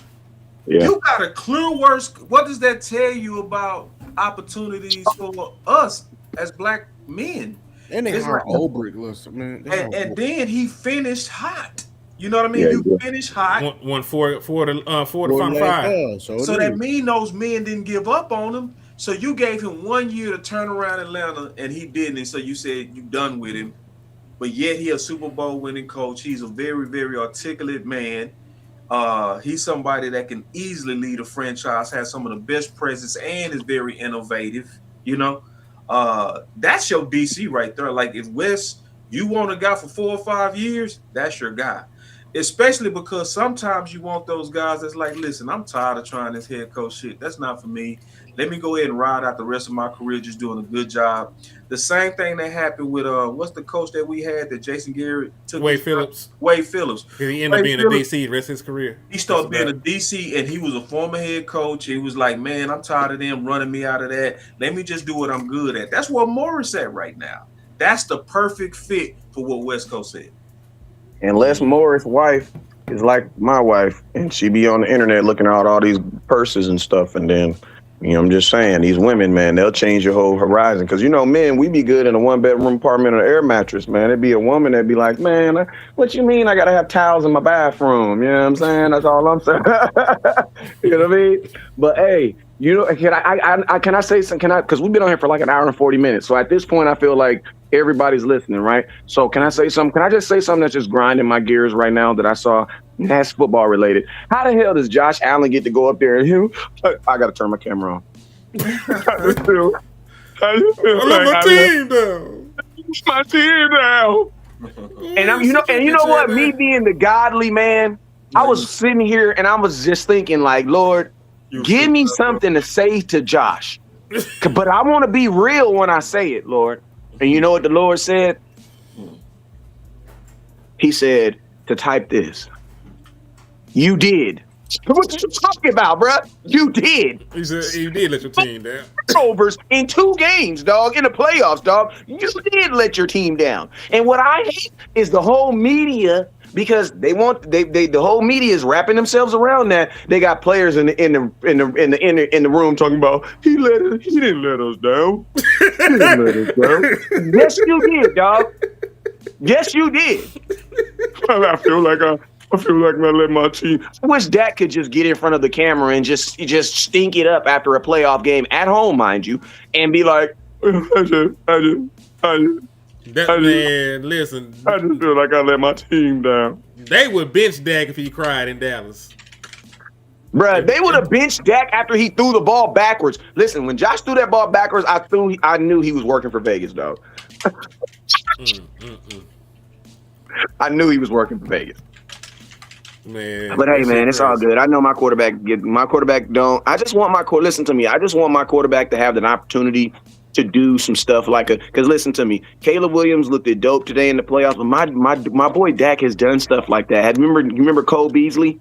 Y'all remember the pass? They would freaking Post Malone made a whole song about it. Roll out, fork down, throw it up, touchdown Dak. Wow, that he was talking about Dak Prescott. Like, man, bro, I just get my boy in a position where everything is on the line, and bro, man, it's just with a realistic defense, man. I'm glad you said that. I'm glad Caleb you said that. How many times he turn over the ball to the bro, and that defense just kept giving him the ball back, kept giving him the ball back. So, Wes, to your point, when we talk about the Dallas Cowboys defense, and this is why we talking about this shit to get this shit right, because this defensive coordinator going to be important.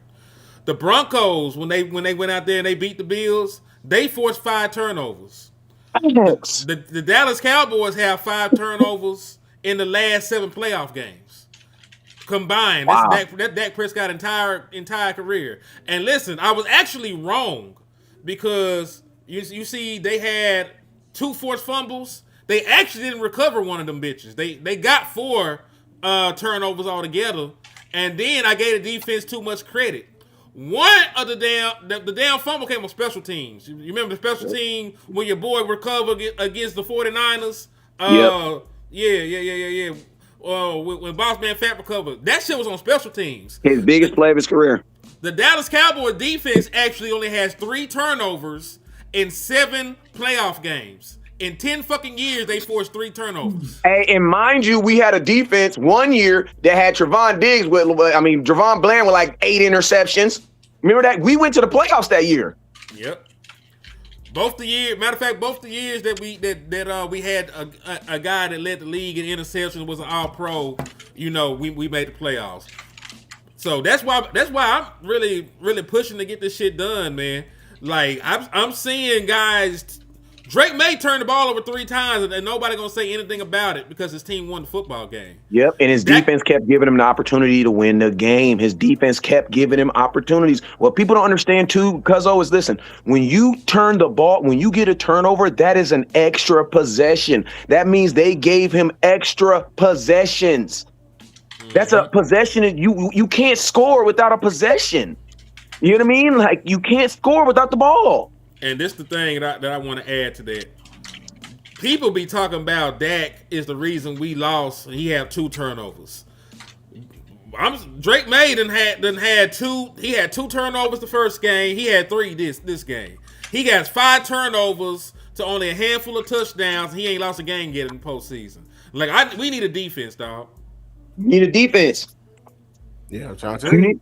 Defense can really hide you. It can really hide you. Like Matthew Stafford is going to be the MVP, but guess what? That Bears defense had his ass running today, boy. Like the defense, like listen, these quarterbacks, they be elite, right? But your defense brings them, like they be the quarterbacks, they be almost like God status. I say it like this, right? But your defense brings them back down to like mere men. It brings them back to mere men where it's like now you're not immortal no more. Like you're not immortal. You can come. We're on our level now. And then I'm gonna tell you this also. You know what your defense does?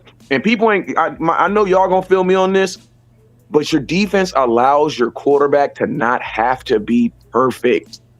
Like, bro, you asking, and I know people like, yeah, at $60 million, he should be. Bro, no, these quarterbacks are not perfect. Why? Because everybody in the playoffs is good. There is not one bad team in the playoffs. As much as I don't like the Eagles, they were a good team. That's why they were in the playoffs. And guess what kept them in the playoffs? Their defense. Their offense was trash, bro. Their offense is the reason why they're not in the playoffs. That's very true. Boss, how you feel about that, man? Because the Dallas Cowboys playoff defense has, it ain't been what it's supposed to be in these last however long Dak's been here. You got to fix the D. You know what I'm saying? I got Super J say y'all saw CJ Stroud. It's and then Dak is carried to different standards. Everybody else is held to human standards. He held to God standards. And I'm just doing a better job of kind of tuning out even those types to even try that conversation. You know what I mean? When I start seeing people like I went too deep in my research today on Durante Jones, and then somebody made a comment that was like, but he doesn't win when it counts. And I just said, I'm not going to even engage you. Like, I'm not, it's like all 4 of us are too serious to even engage people like that. Like, you are showing that you are very, very casual and surface. And it's like, that's an insult to me to even, and that's a waste of my time when we going super deep on what really, what it takes to win, and you over here blaming the DC for a team. You know what I'm saying? So it's like, I told him quick. I said, nah, you on that Dak shit, and I ain't even engage it. Like, so it's one of those things to where that should be obvious, but it's not. And we just got to do. We got to do that. The thing that we gotta focus on, and Lou gave the biggest warning. The biggest warning is that if we let this time run out because we're waiting on Jim, you can end up with nothing but Gannon. That's the biggest warning. Facts. Period. Because, and that's sadly what Jerry and them would want. Because Gannon, they like the Gannon types. They like the Gannon types. They like the ones that got no options, that need them, because then they get to then dictate, they get the co-coach, and they get you for a dirt cheap price. And then they get to go to the country club if they have any success and brag how they had better teams at a way better price. It's country club shit with them boys. So they trying to show we can win a Super Bowl cheaper than anybody. That's what they trying to do. That's what's scary, and that's why all the people, well, let's wait on Jim. You risking losing the birds in hand. And you can lose Jim too. Like, why do folks act like Jim ain't got options? You're right. And like Jim is gone. I'm telling you right now, Jim. He going to Green Bay. He don't have enough money. Like, I'm be honest. Hey, fellas, but you know the sad part about it. You know the sad part about this is. I'm sorry. Go ahead. Your owner is not trying to pay no coaches. Like, you know what I'm saying? Like, try to make $4.5 million, which is less than McCarthy. It is. How do do that? Why don't they ask how much did the last guy make? Like, they don't Google this stuff. It's not public. It ain't supposed to be public record. They keep that shit on the hush for a reason. Right, he don't have the leverage. You still take 4.5 when nobody wanted you. Because the Cowboys wanted me. That's who wanted me. So go. What you gonna say? What you gonna say if they say no? We're not doing 5. I mean, I'm not. Listen, I'm just saying this, man. The requirement for a Cowboy coach is so much more higher than like everybody else get to work like a black dude, but we work our coach like a Mexican, man. Like, you really gonna be coaching your ass off over here. Yeah, so it's like when you ain't got no job, you gotta take it. Yeah, I know, right? And the Cowboys know that. And guess what? And unfortunately, I'm not trying to be racial, but America has done the Hispanic people like that for a very long time. Yeah. Hey, real quick, I gotta get the super chat from Hip Hop Culture, man. He said we tripping. Cowboys have no rings for past 30 years, but Jerry Jones will have 27. 2 with the Rams. Only a 4-year rebuild too. Shaking my fucking head. You know what? I hate Stephen Jones too. You remember how Stephen Jones tried to use the Rams and like you see they went all in. Or they bad. They right back. They'll be broke. He said they'll be broke next year though. They back. Right. They came back like Lazarus on your whole ass, man. That's right. What you talking about? I hate Stephen Jones. And then he say everybody has their way of doing it. Like, you can't say that if you ain't doing shit. Like, like I can see you can say that if your way win and then my way win. See, you can say Penn State won with their goody guys. You know what I'm saying? You can say Miami won with the gangsters. You know what I'm saying? And you know when you say something like that, you know what that also means? That means that you don't care if that your way may not line up with the right way. That's why they're specifically saying everybody has their own way of doing it. But listen to me, if you're drowning in some water, everybody has their own way of trying to save themselves. But if your ass don't get some air, all them options is going to be dead. You know what I mean? Because you need what you need. You know what I mean? So, like, you can have your own way of doing it. But, bro, this is a world of results. If your way of doing it is not getting the results that we need, then your way is not the right way, bro. You can continue to do it, but that would be dumb. But I'm going to tell you the saddest thing. The saddest thing that in all this defensive coordinator stuff is, I'm going to tell you this right. What time is it? Today it's 9:30. What day is it? It's 9. Today is January 18th. January 18th at 9:13. I would bet all the money that I have to my name that Jerry already knows who his defensive coordinator is. And everything that he's doing right now is simply to support that decision. Whether that means he's dragging his feet to do this, or he's slowing to do that, or he's slowing to do this, man. Like Jerry, like it's almost like the Derrick Henry stuff. Like, we wanted Derrick Henry, oh my God, and they waited until, and oh my God, we weren't able to, you know what I'm saying? Like The Cowboy, Jerry is not a wake up and just decide to do something today type of dude. No, Jerry already knows who his defensive coordinator. As soon as they fired the dude that they did fire, they already knew who the next guy is. I don't believe that Jerry Jones does business. I believe that he is the type where he fires a guy and already knows who his replacement is. Now, there are loopholes and things that he has to do. Yeah, he got to bring a black guy in here and interview him so he won't look racial. And he got to bring in a guy that with a leg that's short than another leg so he can get the disabled crew. And then he got to get a guy that's been in the military so he can get the military people. Like, Jerry know everything he got to do to make the movie look good. But at the end of the day, you're going to get Howie Mandel from Simapabubas Day State as your defensive coordinator the exact same way we ended up with motherfucking Schottenheimer. How did that happen? We had all these great names for head coach, and then all of a sudden I'm waking up to dun-dun-dun, dun-dun-dun. The Dallas Cowboys are bringing in Schottenheimer. And I'm like, Schottenheimer, ain't he on our team already? Listen. I know we mad at the thought of Jonathan again. How would y'all niggas feel if White Cotton was the pick? Hey, I feel close to where I'm feeling about game. Not gonna lie. I would just be in a I don't know situation because we fucked up and didn't give him a trial run. So it'll be wait and see, and it'll also be with me. I need to see what your staff look like before I kind of know how to even feel. You know what I mean? I would just wait and see the staff come together before I make my judgment with him. Because I really felt like he deserved the chance on what he did in terms of helping stopping the run. Because he was making decisions and making moves even before Quentin Williams.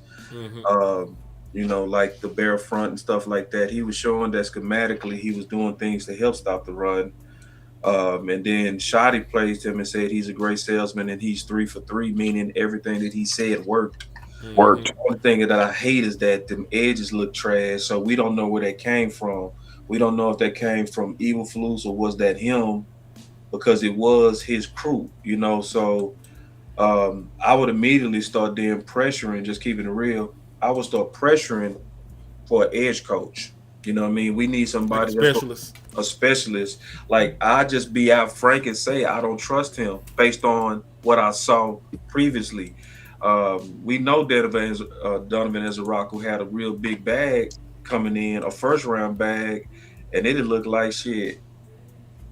And we're looking like a damn thing. He looked, in terms of pass rush moves, you didn't. That man had a bull rush, and I don't know what else. That's it. They had him in bull rush. And then the worst part is all of them just had a bull rush. It was like it's like somebody told y'all to do that. You know what I'm saying? So I would have big question marks, but I will wait and see.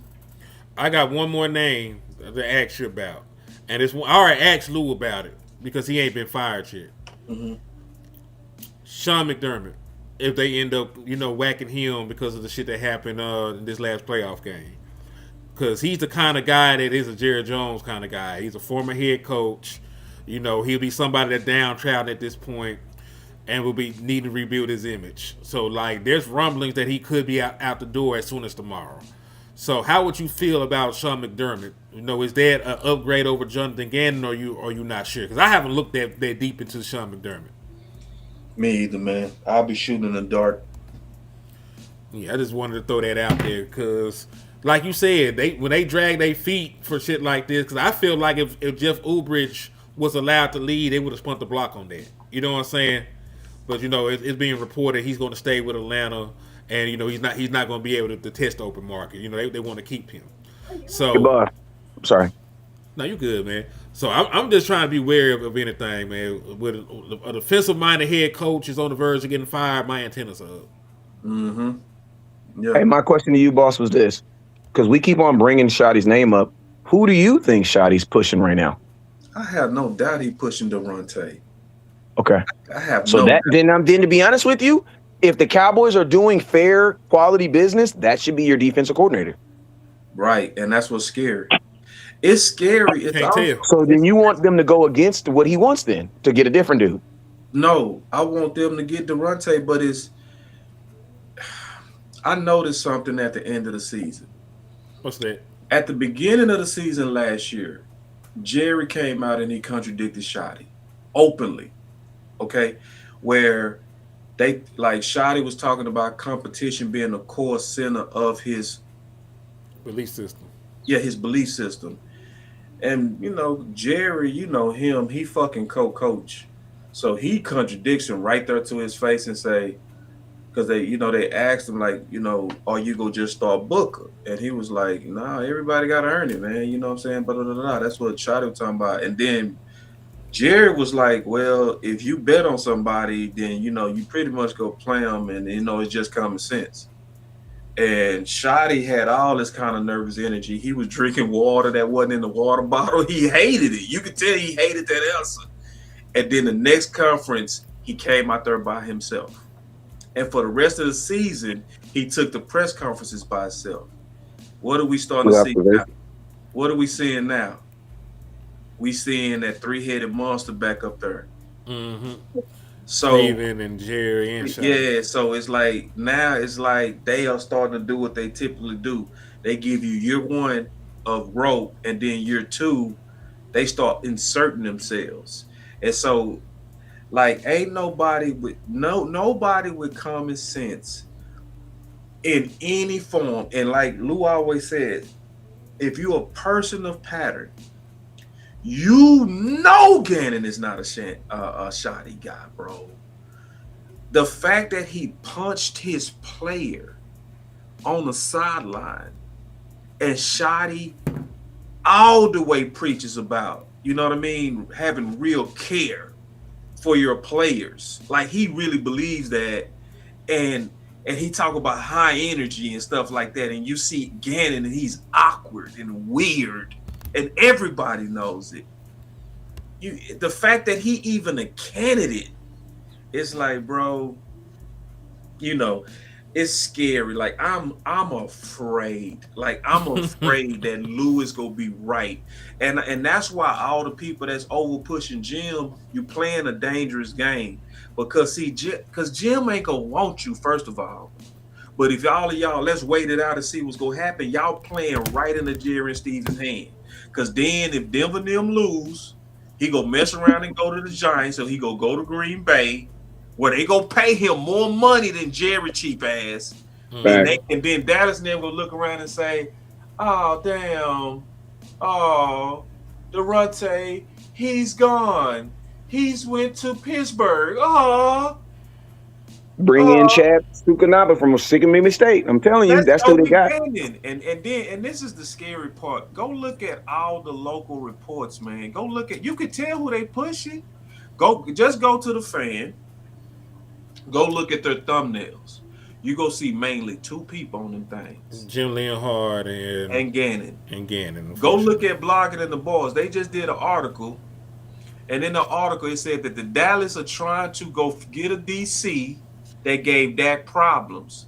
The face they put on there was Gannon. And that's not even the nigga that really messed them up. Right. It wasn't even Gannon that messed them up. Fred Warner. Dak has a Fred Warner problem. He ain't got no damn DC problem. He has a Fred Warner. Dak's issue is good linebackers, and guess what? There ain't too many in the league, so you ain't even got to do a whole thing. You know what I mean? How many people got a Fred? I'll say this though: the Vikings was the one that he talked about. Gave some issues. The Vikings was the ones that he specifically said gave him problems. So why didn't y'all have Durante on there?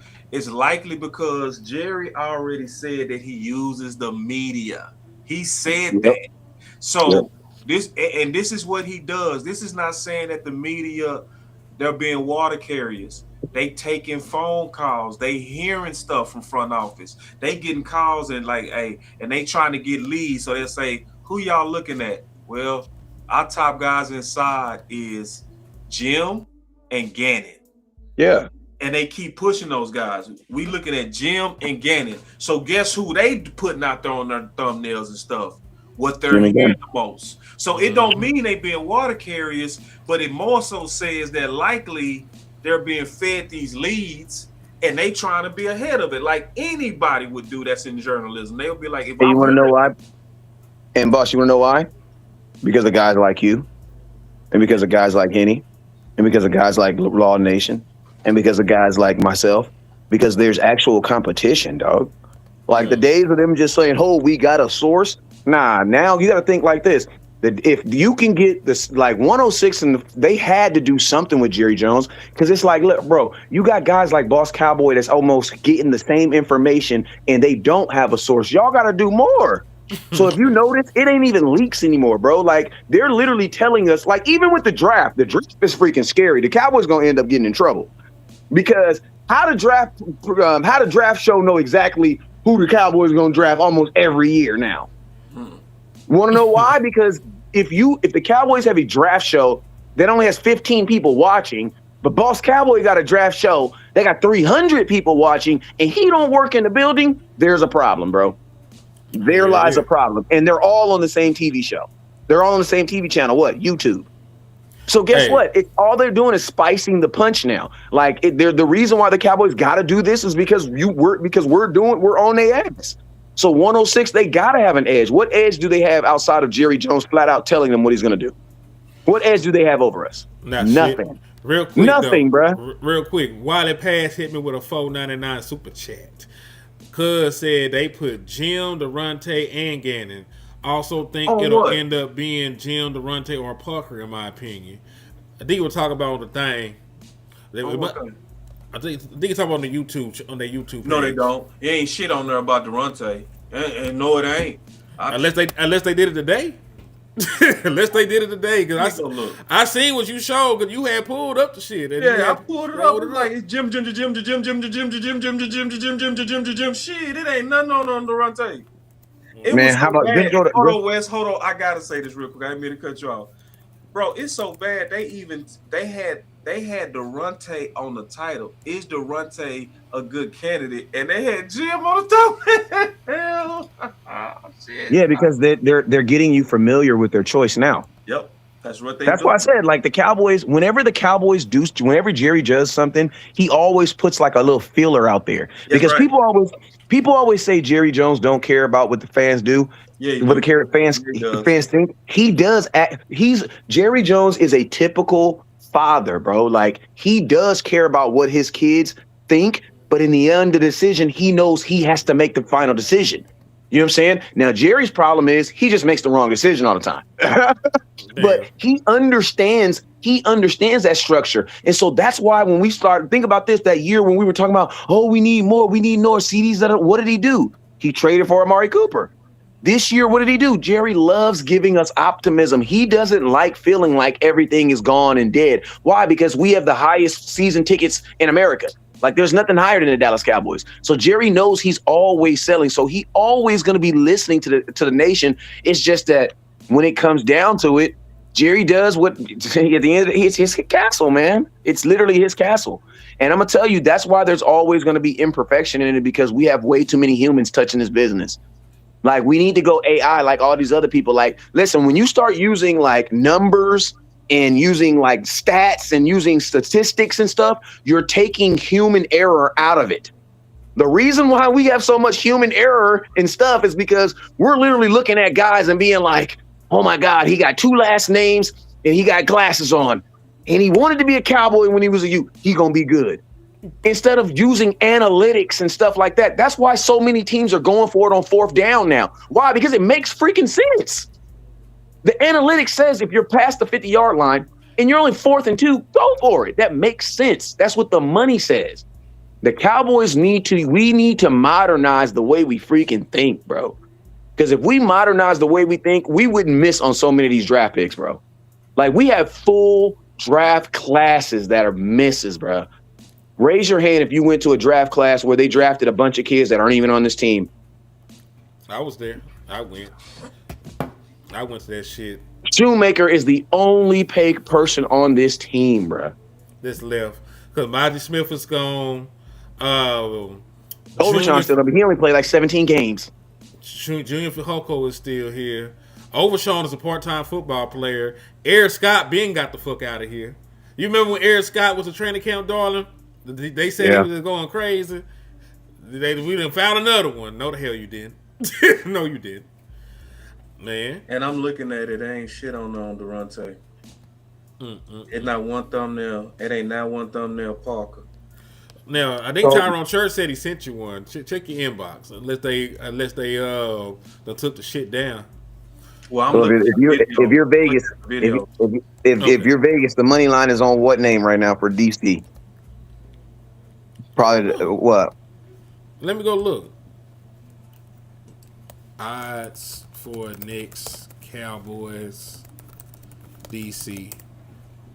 What's the dude be higher? No, what I'm saying is the Dallas Cowboys. I don't think they use analytics to make. I don't think Jerry Jones is really using analytics to make decisions. Why? Because analytics was not something that was available when he was used. I think a lot of stuff Jerry Jones does is off of a hunch. I'm just being honest with you. Like the Trey Young, he basically said Trey Young was a hunch. Trey He Lance. basically said Trey Lance. Yeah, he basically said Trey Lance was a hunch. And guess what? You're able to do that, like he said, when you own the team, when it's your team. That was his decision. Well, guess what? And think about this: Trey Lance would have probably been a better quarterback for our backup than the one we had this year. Mm-hmm. So that's the argument I made about Jerry Jones being too involved. Mike McCarthy went to sleep and woke up with another quarterback on his damn team. Yeah, Remember, Jerry Jones said he ain't like he when didn't. you're He didn't even in know. Mike power. McCarthy didn't even know. Yeah, he said they asked him, well, did you talk to anybody? Like, who the hell I need to talk to? That's basically what he said. They said Jim to Jim to Jim to Jim. Well, that's what I'm saying. Do you honestly think an 80-year-old man is up late crunching numbers, bro? No. And I definitely don't believe that the statistics people and statistics are making these great folders and binders and making these great stats and pie graphs and showing him the ratios. And then he go in there and is actually looking at this stuff. I don't believe him. I don't believe it. Because think about this. If that was the case, why do we have a fullback on our team still? What do the statistics say about a fullback if you're not the 49ers, bro? What does it say? Probably when you need one. Thank you, bro. Hey, I wanted to do a cheap plug because I was finna do a video for the morning, so I don't have to do it in the morning. Go ahead. Knock it out. You've been on the for damn near 2 hours. Go ahead. I got a couple of special people coming out tomorrow. So we got Lord Brunson coming out tomorrow. And I've been doing a series with other content creators that been going like amazing. It's been amazing information, amazing insight. It allowed me to reorganize my board a couple of times because I got some great insight from talking to people that's real experts of the teams or the coaches that we're looking at. So we got one going on with Lord Brunson to dig a little bit deeper into Parker and then to obviously expose Gannon. Like, I already know that Eagles hate Gannon. Like, they hated Gannon even when they made it to the Super Bowl with him. Mm-hmm. I love Eagles fans. They so real. They so real, bro. Like, so real, man. It's sad that I know this for a fact. If I was an Eagles content creator, I would have 300,000 subs. No doubt. Real. Because they like people who just blunt about what you need to fix. They don't need no sugar. They don't need no cream in their coffee. They go just drink that shit and they gonna be like, let's go. You know? Hey, boss. And your name would be Sly Boss over there because you wouldn't have to be so professional. Man, I could be Sly, but I could be gangster's hair and they go. You wouldn't have to be so professional over there. Yeah. See, the Ravens, they like us. I realize the Ravens fan base like us. They want to hear sugar. They want everything nice. But Philly, you like, they'll get on there and say our coach, our quarterback effing sucks. You'll be telling them, no. I've literally been on Eagle shows when I've been almost defending their player, where it's like, nah, bro, he actually a little bit better than that. You know what I mean? Like, you know what I mean? They're like, nah, fuck that, nah. He's hashtag for Durante. Huh? We calling him the Black Shotty. Somebody asked the hashtag. We calling him. He's the movement for Durante is called Durante the Black Shotty. Yeah, because we trying to make sure people know that he's basically a perfect Shotty clone. So we want to make sure we did that. Now, the other thing that I'm doing is because I want to dig into Gannon and I obviously want to dig into Parker from people who followed them and they can give us insight. We got videos and stuff coming like that. The biggest interview that I pulled is D. So D is a former player who played under Durante. And he the one that I've been pushing out his videos that he did an interview with Durante that just let out so much sauce. You know what I mean? So y'all make sure y'all show up at 8 o'clock Central he actually took the interview at short notice. I just told him straight up. I said, Durante is not getting quality coverage in our local media, nor our content creators, nor our writers. I said, people not really discussing him enough. You know, hey, this would be a good chance for you to get some input on what he's done, you know, as a coach and whatever. He said, shit, I beat her, which tells you a lot that how fast he took it. He has a YouTube channel and all of that. That's one. And then two, I'm excited for this because then we get to really look under the hood under Durante from a guy that actually was coached by Durante. Mm-hmm. That, you know, so I'm excited for that, and I'm gonna ask him some hard questions. I'm not gonna be easy on him. I'm not gonna make this a PR job for Durante. I'm gonna do like I've done with all of them. I'm gonna ask the questions to really get us under the hood, to really uncover who the next DC could be, which it should be Durante, because that's clearly who Shotty wants.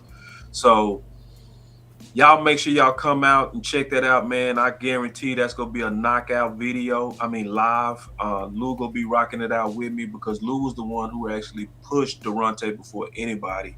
So it's just right that he be the person that actually double teamed this with me, you know? Mm-hmm. So y'all make sure y'all come out to that, man. I'm finna go ahead and knock out this video, man. It's much love. Until the next video, to the next live. It's your boy, Boss Showman. I'm out. Indeed. And listen, we've been on here 2 hours and 15. We all finna get the hell out of here. We appreciate all y'all for sliding in here, supporting, showing love. On the way out, though, everybody up here got cash apps. You know, hit us with a buzzer beater like Michael Jordan used to do. Throw a couple dollars in there. Support your independent content creators because nobody give it to y'all like this. We started randomly at 9 o'clock at night on a Saturday and gave y'all 2 hours and 14 of some premium Dallas Cowboys content, man. So yeah, 7 where you at, shit. So yeah, man. Make sure y'all support. Make sure y'all sub up. I'm almost at 4,000 subs, man. I need like 36 more people to get to 4,000 subs, man. So y'all show out. Y'all show some love. And Wes, what you be telling folks when we shut it down, man? I be telling them, man, make sure you pay your electric bill. Make sure you kiss your mama. And you already know what it is. Never look down because stars up. Peace.